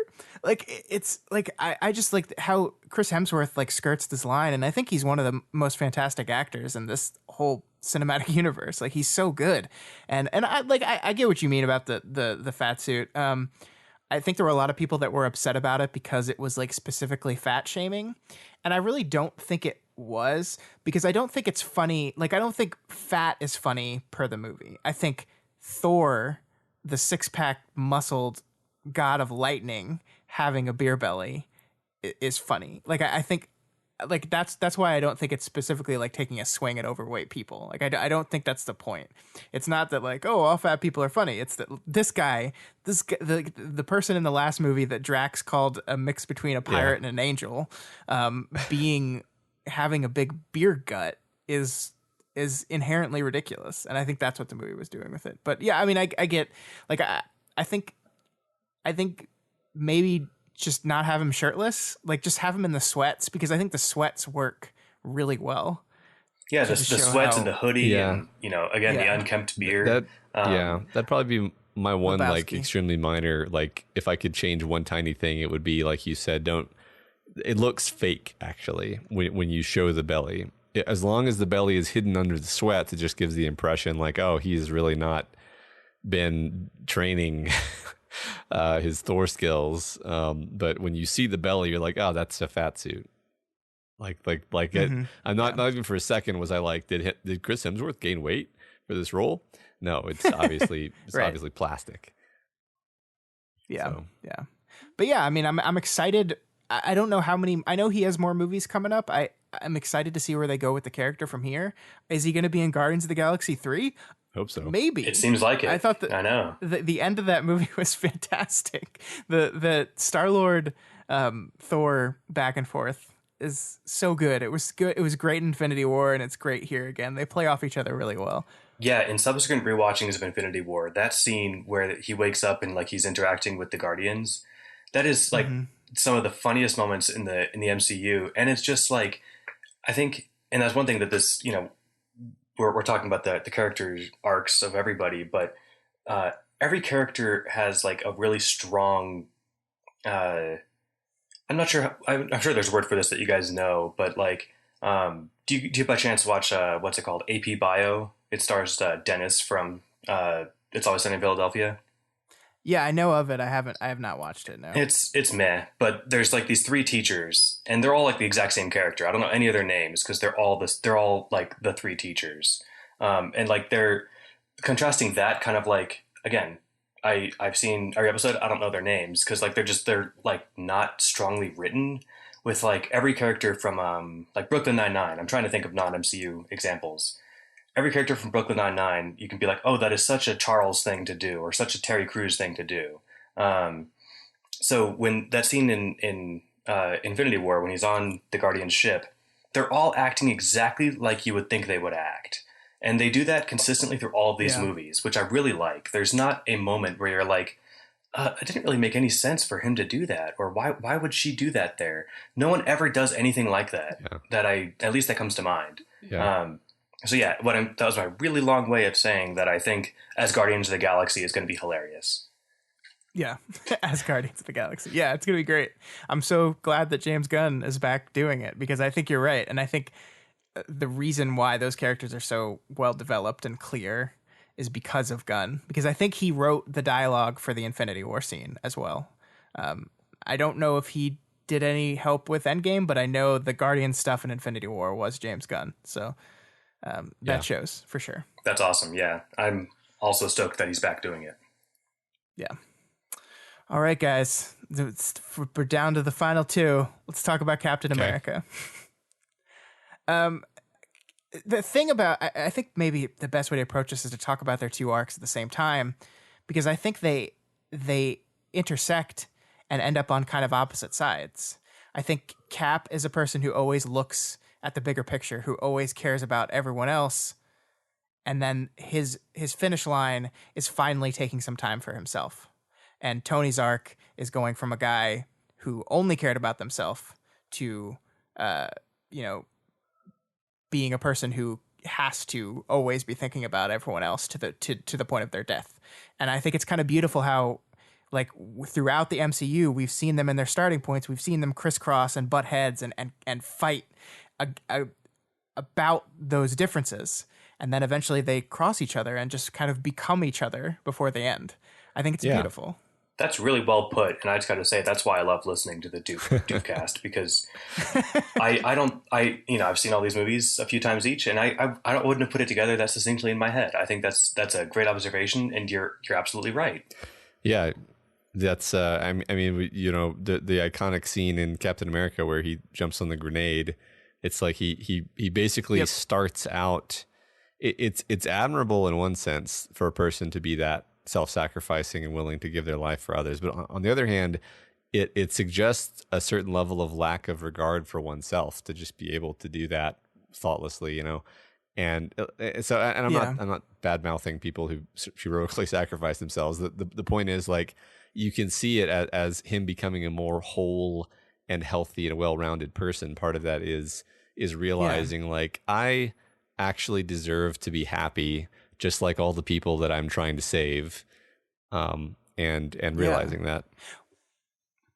Yeah, because I mean, his whole thing is like he's this guy who was always willing to do that, and he was honored for it with this super strength. He loses the woman he loves. He loses 70 years of his life. He's thrown into this world, and where there's no war anymore. But he immediately picks up the shield and starts fighting again, whoever he can. And then throughout his journey, like the government that he trusted is found to be actually a bunch of traitors. So he like loses all faith in government. Like it's the guy from the 40s who sees America as this good, wonderful, perfect thing is now having to live in a world in which that isn't true anymore. And that confuses him. And he, like, I love Age of Ultron. I can't believe Age of Ultron is so important to this movie, but it is, because there's this moment of Age of Ultron, like the vision he has from Wanda, and the true nature of his fears are, if I don't have something to fight, I'm not anyone. And that's his biggest concern, and that's why he constantly dives into these fights. That's why he constantly dives on those grenades, because he's defined himself fully by that one thing. And by the end of this movie, he can finally make the choice to say, no, I'm not going to just define myself by that one thing. I'm going to seek something else for myself. I am going to seek a life. And that's what he gets. And I can't think of a better ending than this for him. Like, I remember we talked about this last year. I was utterly convinced, if you had asked me last year, that the only way Captain America leaves these movies is by dying. That's the only way it's going to happen. Captain America would never retire. It's just not built into his character. But they earned that. They earned it being built into his character. They earned the moment where you're like, okay, yeah, it's time. It's time you got a life. And I think that's holy maybe crap, it's so good. The reason why Endgame is like lives up to Infinity War in my mind is that I do feel like I knew exactly where all these characters were going before Infinity War and after Infinity War. I was like, yeah, Cap's the self-sacrificing guy. He's going to sacrifice himself. Tony's the defender. He's going to defend everybody. He's going to be really sad when Cap dies. Thor's going to be a total badass. He's going to go back and be king of Asgard. Hulk is going to end up, unifying. That's going to be the end of the movie, though. No, none of those things. They're opposites, actually, in some cases, and that's actually good storytelling. Yeah, and yet, like you said, they cross paths. They're the opposite side of where they were, and yet it still feels like it's within what they would do, what these characters, what Iron Man would actually have done. There's that argument that they're having in, I think it was in the first Avengers, when, it's when Tony and Cap are having their pissing contest, and it's like, everything special about you came out of a bottle, and you're never the guy who would throw himself on a grenade or lay down a wire, let their guy crawl over you. He's like, no, I think I just cut the wire, and because Tony's a smart ass and he would cut the wire, and yet in this he doesn't, and it's not because it might have been there was no other time. Although he didn't have to snap, he didn't have to I don't think he had to do that, right? He could have made a fist and shot Thanos with lasers or something out of the gauntlet. But no, he's like, no, someone's gonna do this, and it's gonna be me. I'm not gonna let someone else make the sacrifice. Yeah. And there was because he is Iron Man. I think that reminds me. Like, before I forget, Matt, you said you saw the first Iron Man the day before you saw this. So did you stick around to the end credits? I did. Of Infinity, or of Endgame? I did. That hammering noise was him in the cave, wasn't it?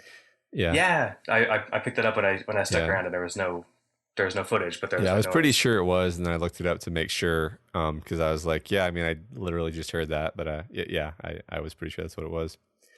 Oh, good, gold star for me, because I hadn't heard that in years. So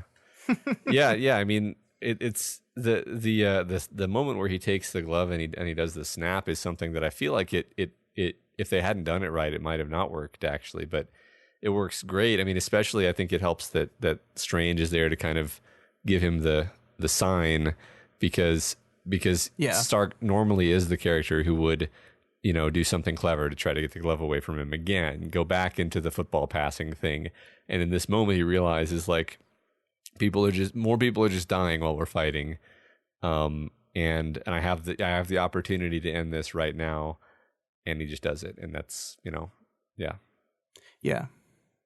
he's laying down on the wire, and I can't believe I read the other day that they didn't have him saying "I am Iron Man" until very late in the process. They knew he had to say something there because he's Tony Stark. He's quippy. That's what he does. But nothing sounded right. And then their editor was just like, "What if we go back to the first movie?" and have him say it, and it's perfect. It's perfect. Like it's to the point where like it's something that's added late, but it feels so right that it feels like you've been setting it up to go there the whole time. And I adored it. I loved it. I wept. I wept at Tony's death. I was a mess when Peter Parker came over, when Pepper, and I love Gwyneth Paltrow. I love Gwyneth and Robert Downey Jr.'s interactions. I loved every time they're together in movies. She was great in this movie as well. And when she just tells him, "We're going to be okay. You can rest now." It's just this beautifully earned moment. And that's the thing, is like a lot, Matt, I think we've talked about Film Crit Hulk's essay in the past about assumed empathy. Like this idea that like big blockbuster movies so often just like, you're supposed to be sad, and they just say, okay, we're not gonna have to set this up. You're just supposed to be sad here, so feel sad. Right. It's the protagonist without earning it. So be sad for them. Right. Exactly.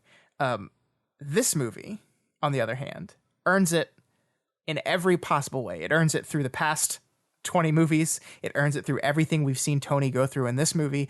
I mean, he is a guy who, like Hulk, the snap actually gave him rest, kind of. It gave him the things that he wanted. He's building a life with his daughter. He's happy with her, but he's also Tony Stark, and he can never truly rest with that stuff. He can never truly be at rest because that's the transformation he's been under. And I love that they brought Morgan into it. I love that he had to choose between the thing that he gained and everything that he lost. And I think it's just a perfect way to encapsulate everything that he was becoming since the very first movie. I liked how he had emphasized that when they were talking Time Heist. He's like, look, the plan is to bring everyone who was lost back, not change anything that's happened. Because he wasn't willing to lose his family and his daughter. And the thing with I'm happy to admit too that I brought an extra napkin to cry into because I knew this would be that kind of movie.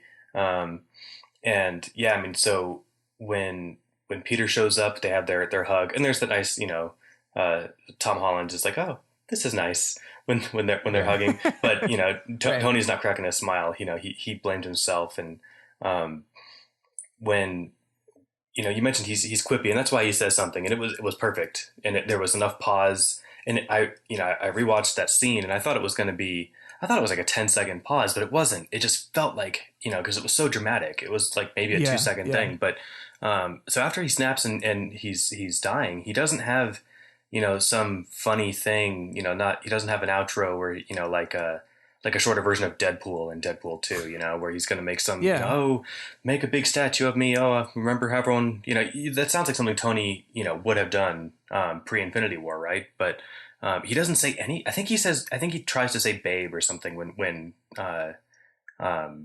Potts shows up, but like he doesn't have a monologue. He doesn't have anything. It's not. I think it's that he can't. But just that was also so dramatic. It was wonderful. Yeah, he's done quipping. He's done with it all. He just hangs on just long enough to see Pepper, and then goes. Oh man. Like I just like on the surface, it's kind of ridiculous, right? Like I was sitting here as I was like wiping the tears out of my eyes as the credits roll on the second time I've seen this movie, thinking to myself, I'm crying over a big 4-quadrant tentpole comic book movie. Like it's inherently ridiculous. It's just good storytelling, Like it doesn't.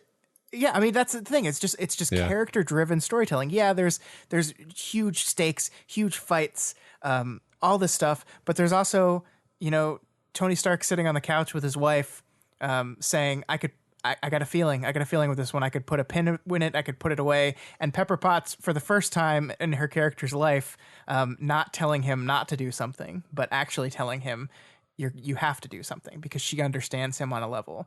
It's him meeting his father. The source of a lot of Tony's shit is this relationship with his father, and then we get to have him actually meet and have a conversation with his father where he gives his father advice on fatherhood. is this it's a beautiful, poignant moment. Like, that's what this movie is. Like, yes, the fights are awesome. Seeing these big, huge people, seeing Captain America wield Thor's hammer is like the biggest holy shit moment in the world. But what this movie is, the core of this movie is Tony talking with his dad, Captain America dancing with the woman he loves at the end, Thor, having a conversation with his mom and realizing that he's going to be the person he is, not the person everyone wants him to be. Like, that's the core of it. And that's freaking amazing that they did that. I totally agree. And I want to put a pin in the Thor's hammer thing because I want to talk about that for at least a minute. But you mentioned how, yes, it's flashy comic book stuff, and yet here we are crying in a theater full of people.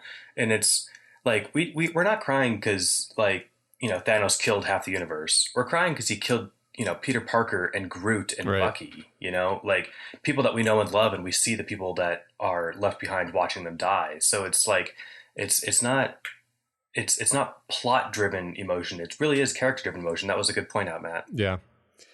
Yeah. I mean, that's like, I've been thinking a lot about, the craft of how these things are done. And it's basically just, you make the audience or the reader or whatever care about the character, and then you hurt the character. That's the formula. That's storytelling, right? Like that's the old Joss Whedon formula. Or, I mean, that's at least drama, right? Maybe it's not storytelling, but that's how you make people feel things, and that's exactly what this. I mean, they spent. I don't even know how many of these movies Iron Man was in. Like half of them, it feels like, and so you're to take this character to this point, you've got so much invested in them. I don't, other than really long running TV shows, I don't know any other character who I have this much invested in. So that's why it works. Yeah, that's one of the things I was thinking about as Tony's funeral service rolls on, which I think, filmmaking wise, that's a one take as the camera swoops heading from the dock up the stairs towards the cabin, and it's like every single character in this whole universe together in one take. Like, these movies are like, besides being a good movie, this is a miracle of producing.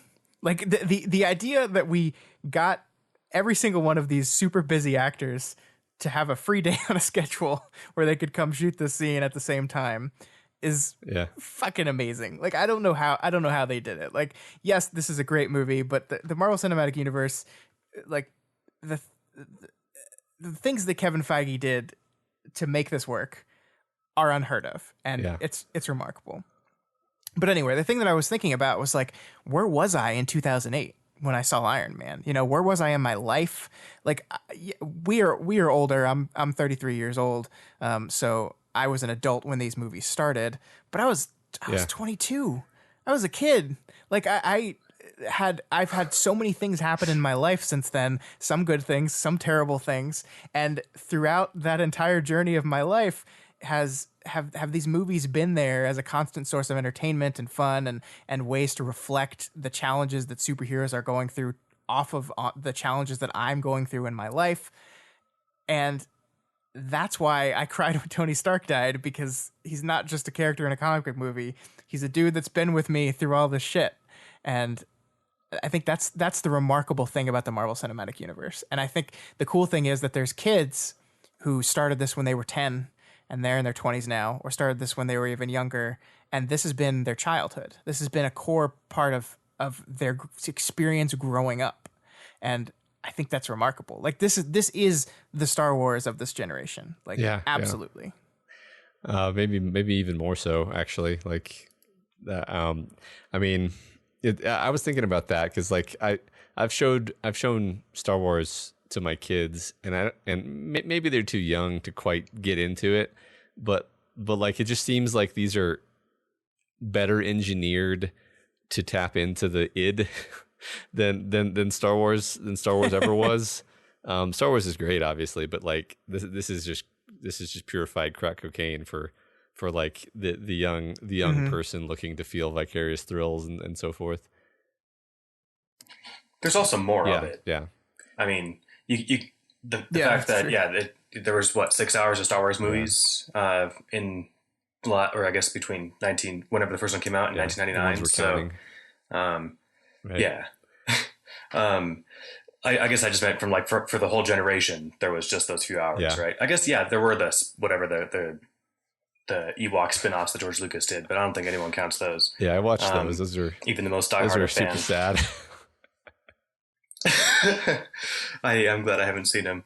I guess it sounds like we're near the end of the Endgame stuff. Not that I'm declaring that, but I guess before we get there, I wanted to get you guys' thought on something. So we talked briefly about Captain America wielding Mjolnir, which was amazing, and then of course the whole Avengers Assemble line and scene, which that was the big celebration of everything. It showed everybody in this gigantic pan, and we got to see every hero. And then it's so triumphant. He summons Mjolnir, and they're all there. That was the biggest payoff, and this movie did a lot, but it earned all the things that it did. I think, and it was awesome. But so I guess we can chat about that as much as you guys want. But I had a quick question. I'm not 100% clear, as somebody who has enjoyed Thor for a long time and enjoyed all of these people, what makes Captain America worthy, but that doesn't make Tony Stark worthy.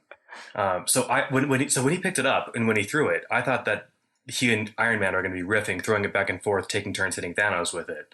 And maybe Iron Man could have picked it up if he had tried, but he didn't. So what the hell does worthy mean?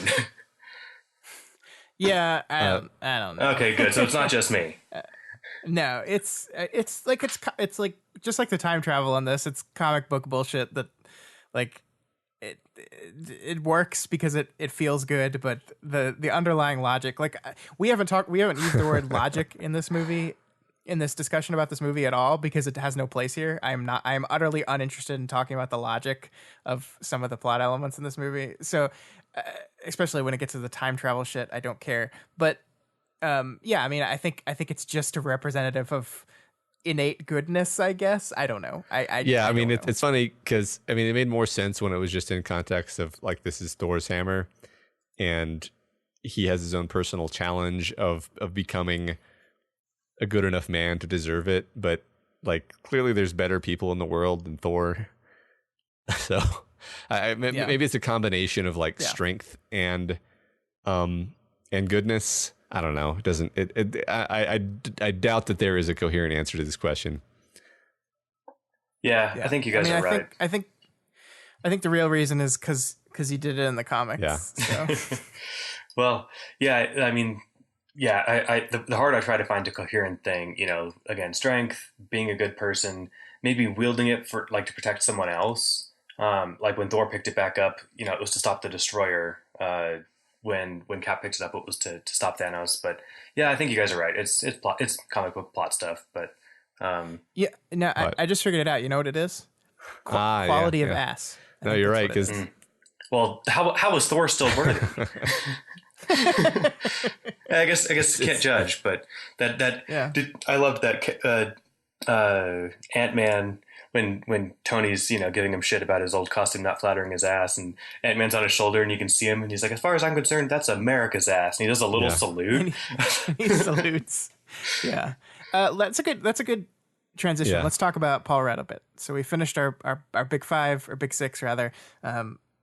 I like the Ant-Man movies a lot. I like them more than a lot of people do. I've been sitting on Twitter and watching people list their updated MCU ranking lists, and most people rank both of the Ant-Man movies very far down the list, not as, but I like both of these movies and I like Paul Rudd in them.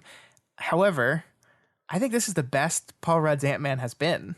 I think he's fantastic here. The way he slots himself into the group, he's a guy, just the general structure of this is he's only been trapped for 5 hours, so he hasn't lived in the desolation that everyone else has lived in for the past 5 years. So he has a spark of energy and hope that no one else does, and he brings that to the group.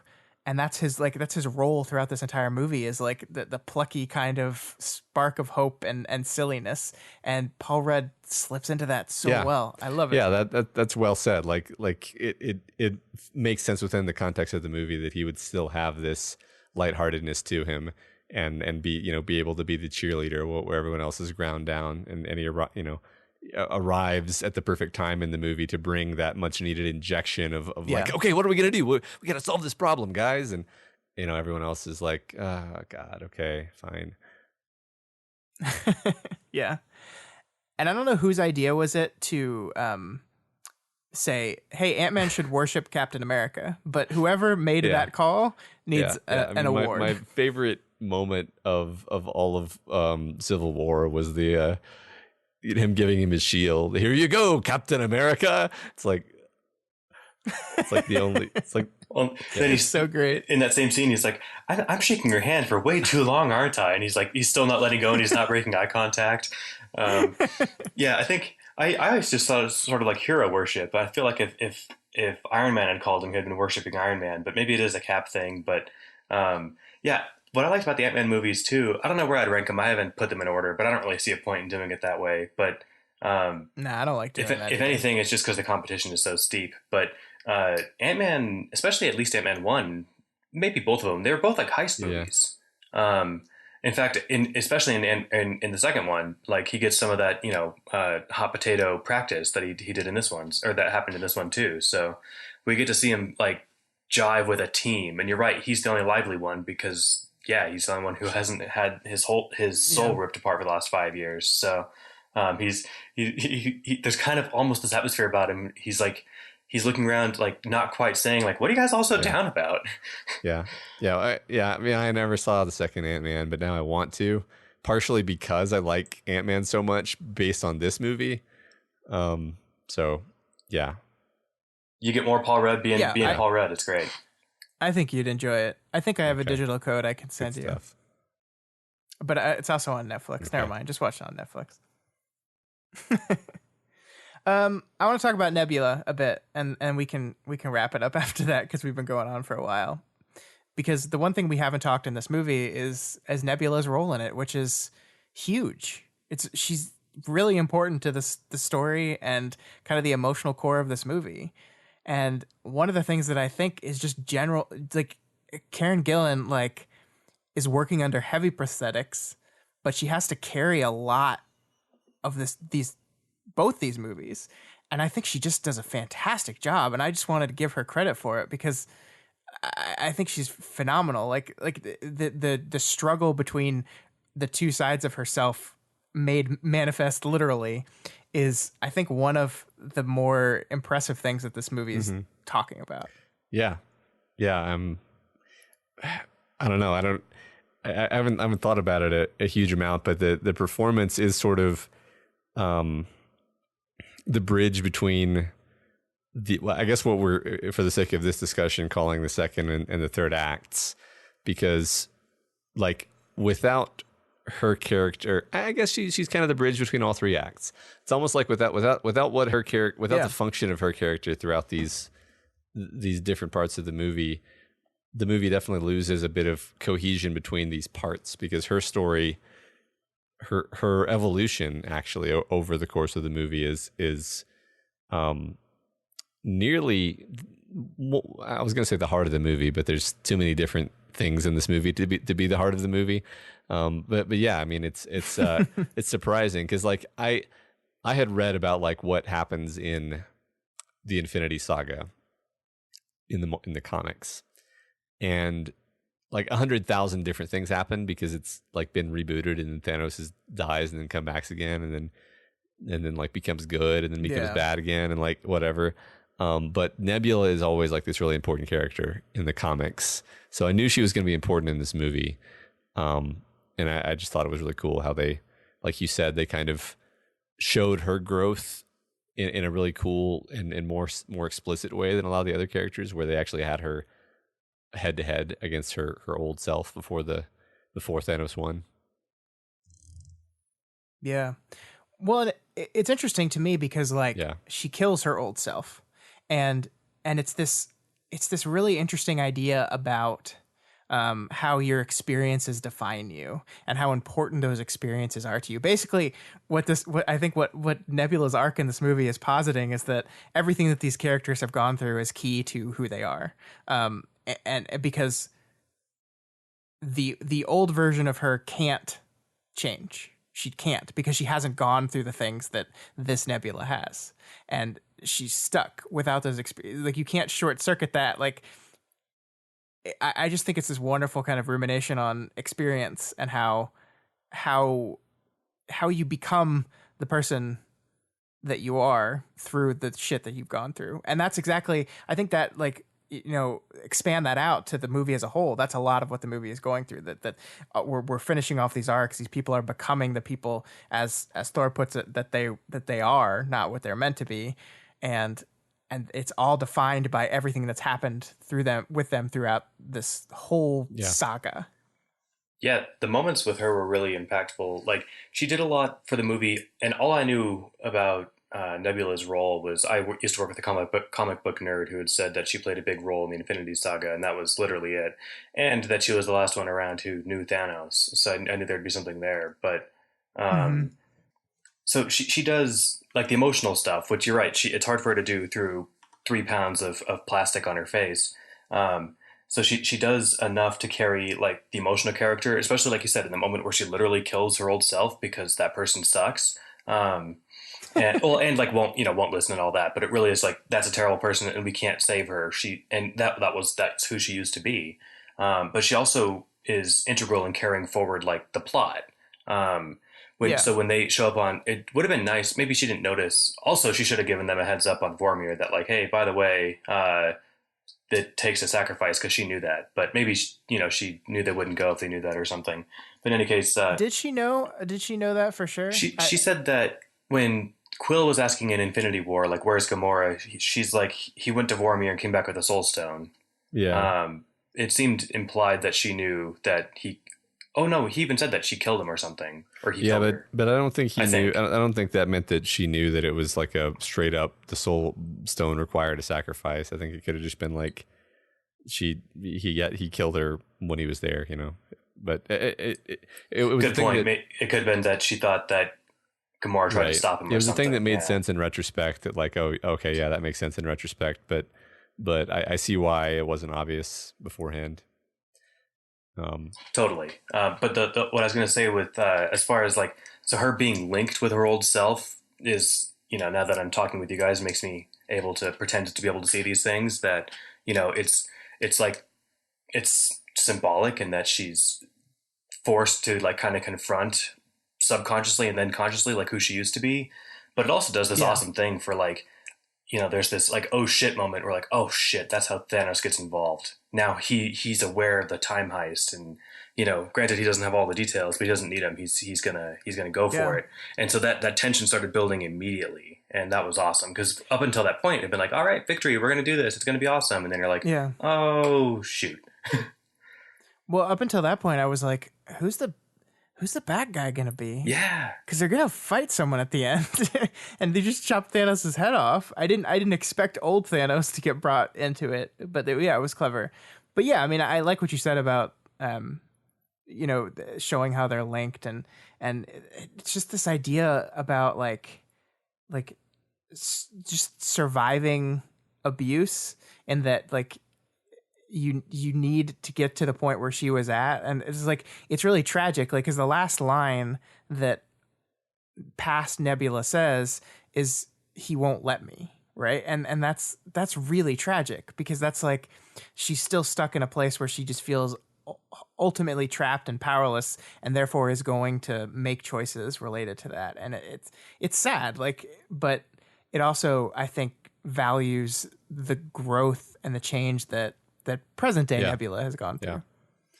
Yeah, that was tragic. If anything, I'm surprised more people didn't have a problem with that, because that was one moment where I was, like, disappointed in that exact moment of like, oh, like, that's how they're gonna deal with that problem. She's just gonna kill her. Yeah, that's how they're gonna resolve that.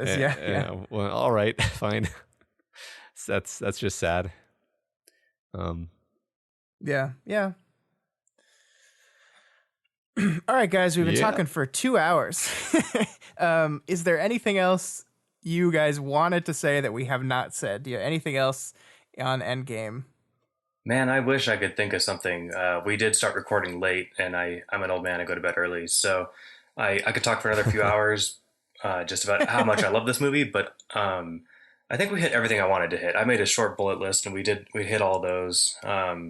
So, I mean, yeah, I could reiterate all the things I've said, but I'll, in one sentence, I will say that this movie was a lot, and it did a lot of things, and it made a lot of I don't know, not so much fan service again, but it earned everything it did. Everything in this movie felt like a celebration of like, this is what we've done, and none of it felt like they were like hyping themselves up too much. They were hyped themselves up exactly the right amount, and it was a fuck ton. Yeah, I felt like it was a worthy successor to Infinity War, which I think is a fantastic movie. So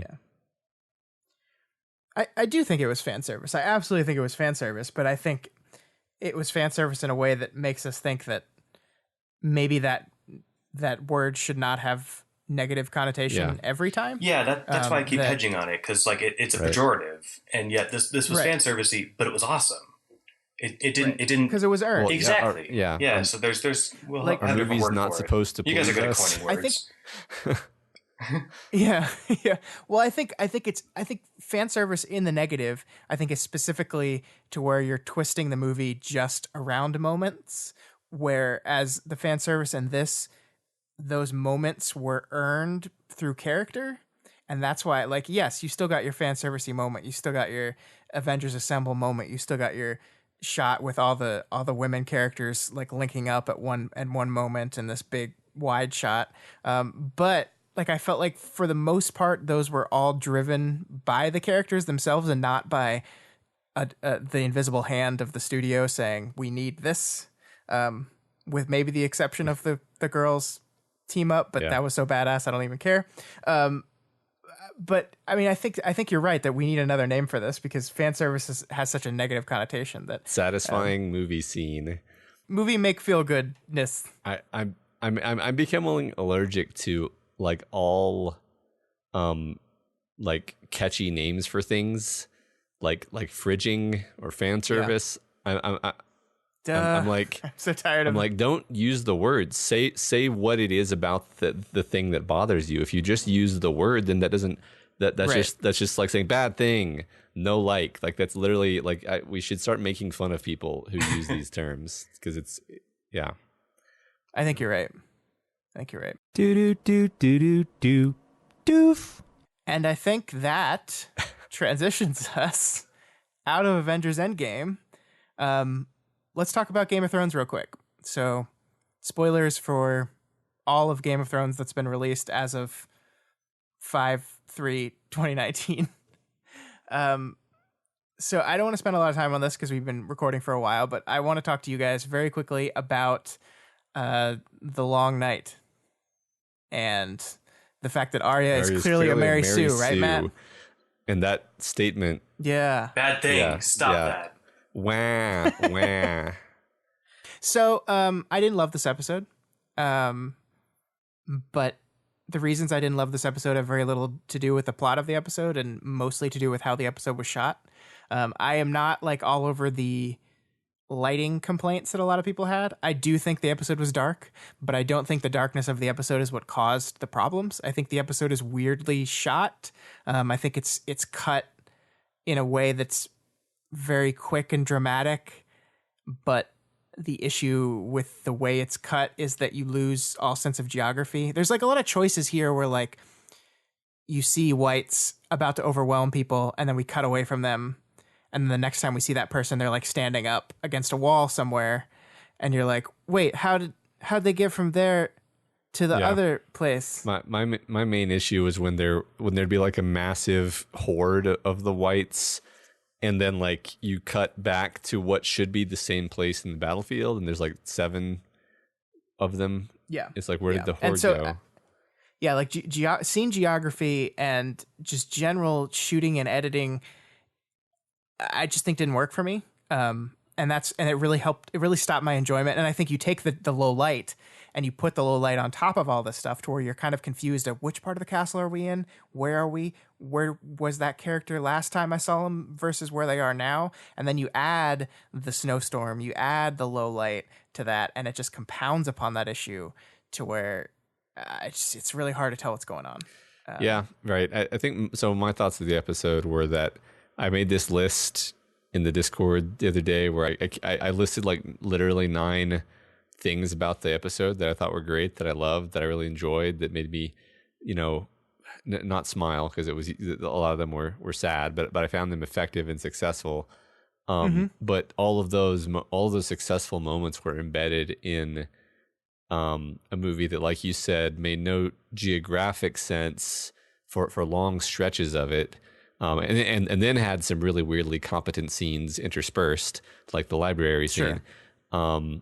And then had stretches of it that were, I mean, on my TV, the darkness was definitely an issue.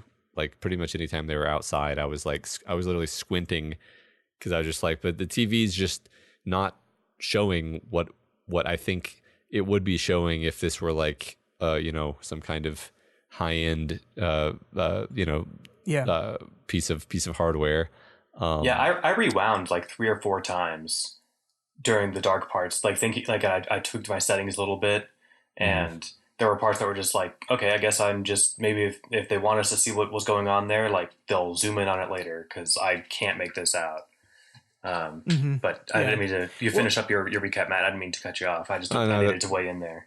Yeah. I was just remarking, like, I think my overall impression of the episode was positive, but like tinged with the frustration of like, clearly you guys kind, like, you know what you're doing and you can do things really well, but then you have stuff where I'm just like it just seems like you should have realized that, like at an earlier stage, that you shouldn't have gone this way with the giant battle. I don't know. Yeah. I mean, I think they shot it like it was a movie. Yeah. And if it was playing in a theater with a wonderful projector and perfect lighting situation, and I think it would have looked great. Yeah. I think when the Blu-ray's going to come out and people watch it on Blu-ray, they're going to see a whole lot of detail that they did not see, and it's going to make people appreciate the episode a little more. But a lot of it's weird because I didn't care much for the episode.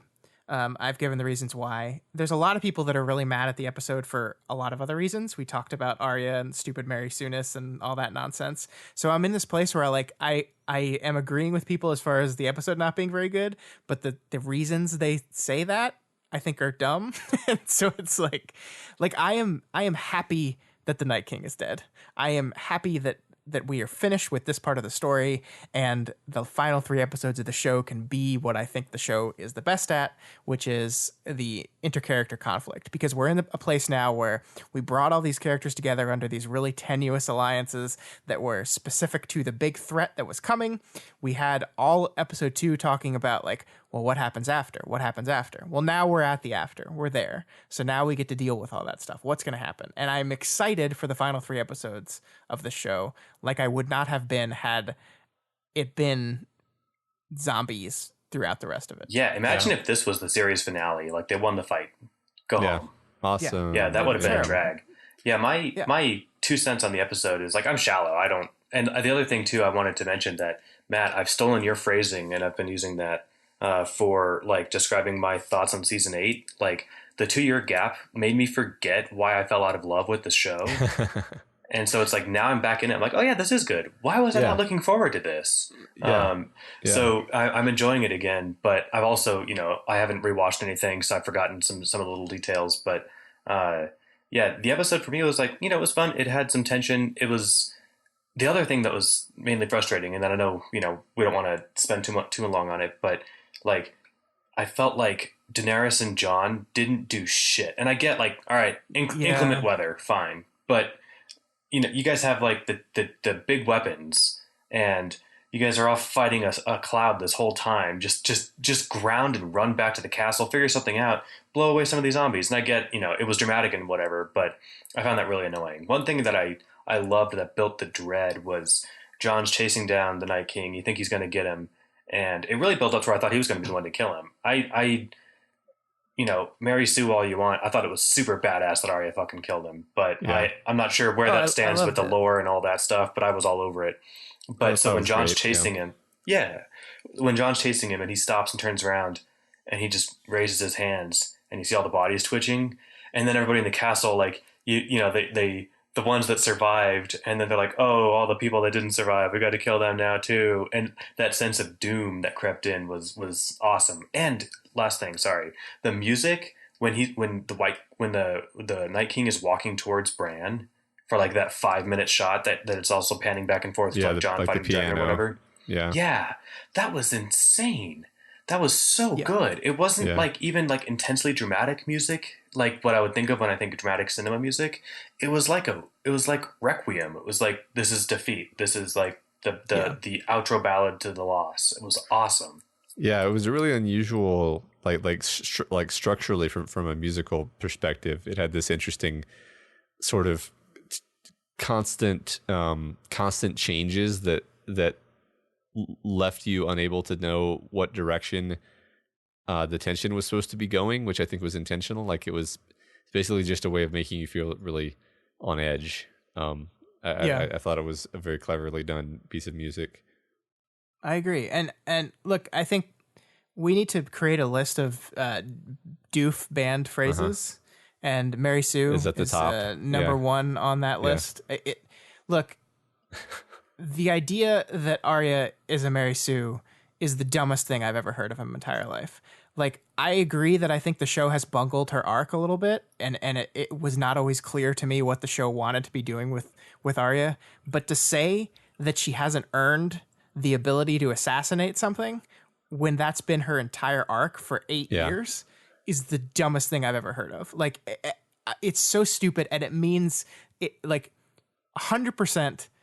The term has no meaning anymore. If you're employing it on Arya Stark, the term means nothing anymore except girl did thing I don't like. Yeah. And it's banned. Never use it again.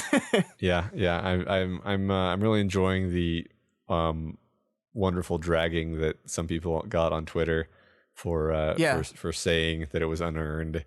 It's so stupid. It's so stupid. What are you talking about? It was unearned. Oh my God, she trained. I forget who it was that like listed every season and who she was training with every season to become a badass assassin. Like, amazing water dance swordsman. And like, not just that, but like every like micro moment of the scene was set up by something that happened previously, including like her sneaking up on Jon, standing in that exact spot. And it's just like, this is the most set up moment in TV history. Unearned. Jesus Christ. You guys make me really glad I don't read movie reviews or have a Twitter account, because I could just get to enjoy the stuff I enjoy and, don't care what anyone else is saying about it. But existing on the internet is exhausting. That sounds like a drag. It is. I mean, I'm online, but it's like Reddit and it's mainly like cat pictures and shit. So, It's let's throw plot armor into that. Plot armor. Fridging.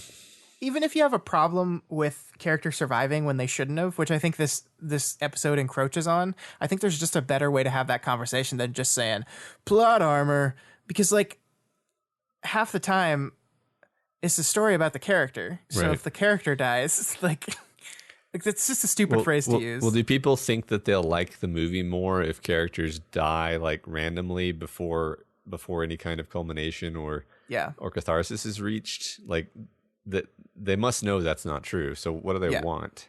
I don't know. Yeah, that's stupid. Stupid. Say what you mean. Stop using buzzwords. Yeah, they're banned. They're banned. If you use one of those words towards us, I can't do anything, but I'm not gonna be happy about it. Yeah, I agree. All right, guys. I think that's it for the week. We've been going too long. We won't talk about Sonic the Hedgehog yet. It's not that important. We'll have plenty of opportunity to talk about that. Plenty of important time to talk about Sonic the Hedgehog and all that means. We'll have a Sonic the Hedgehog segment at the end of every subsequent episode. Yeah, it's very important. The most important thing, I'd say. Yeah, all I'm aware of on the Sonic the Hedgehog is that like it looks like it was designed, and I'm not even sure if the poster I saw was real or not, but it was this horrifying machination of like Uncanny Valley meets like disgusting humanoid hedgehog thing. Is that what it was? Was that the actual rendition? And then they, I guess, heard the audience shriek in horror enough that they're like, okay, sorry. Right. Okay, wow. That's hilarious. Yeah. And I want to get into the details of like why I think that's significant and bad, but we don't have time for it today. So we'll circle back around to that another time. Totally. Hey, Steven, you want to plug your stuff? Yeah, you bet. So I do exist on the internet a little bit. I co-host a podcast with Jess Dickey and Eneasz Brodsky called The Bayesian Conspiracy. It's a conversational rationalist podcast where we basically just get together and chat about whatever's interesting that week, or I guess it's bi-weekly.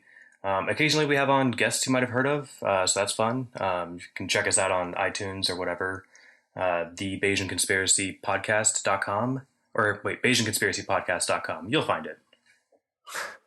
Yeah. It's everywhere. I like it. I listen to it every 2 weeks. Sorry.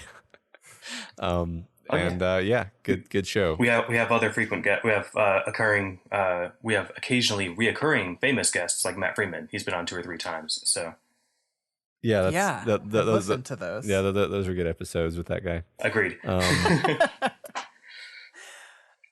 All right, guys, thank you so much for listening. That's all we had for you this week. If you have opinions on Avengers Endgame or Game of Thrones or those words that we've banned, you can talk to us about them as long as you don't use the words by reaching out to us via email at doofmedia@gmail.com or over on our Twitter account at doofmedia. Yeah, the email will just bounce if you use those words, though. So yeah, we've set up a auto delete and auto reply with virus. Yeah, that's right. And if you're not already subscribed to this podcast, we encourage you to do so and ensure you never miss an episode. You can find us on iTunes, Stitcher, YouTube, Google Play, and pretty much anywhere else podcasts can be found. And you can find all the other shows we do over at our website, doofmedia.com. That's where we have Deep Impact, Vow to View, and our big mama podcast, We've Got Ward.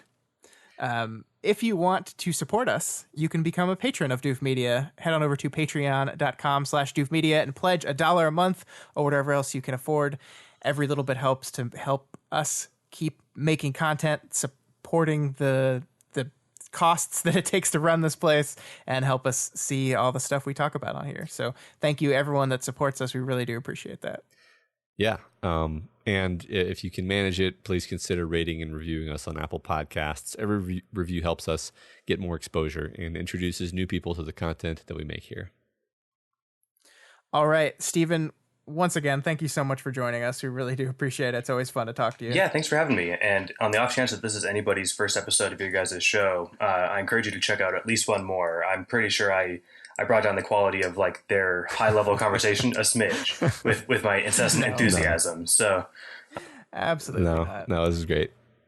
Well, you guys rock. Thanks for doing what you do, and I enjoy listening to your show all the time. So luckily I didn't catch on to it until like I guess this year, so I've got plenty of backlog that I've been working through. So I just heard the one on The Martian today. I think that was your 4th episode ever. So Oh my god. I bet we sound terrible. You sound really like tired and quiet. It sounds like there's a kid sleeping in the room that you're trying not to wake up. Yeah, but the quality of the conversation is as high as it's ever been. So oh, well, that's good to hear. You. I can't listen to those old episodes, so it's good to hear that. I don't listen to my podcast either. So yeah. All right, we will be back next week, Matt. I think we're doing Avatar. Season. It's time to talk about season one of Avatar. Awesome. Can't wait. Yeah, I think we're going to have our Australian friends on for that one as well. Perfect. So we'll see you all next week for that. I love you, everyone. 3000.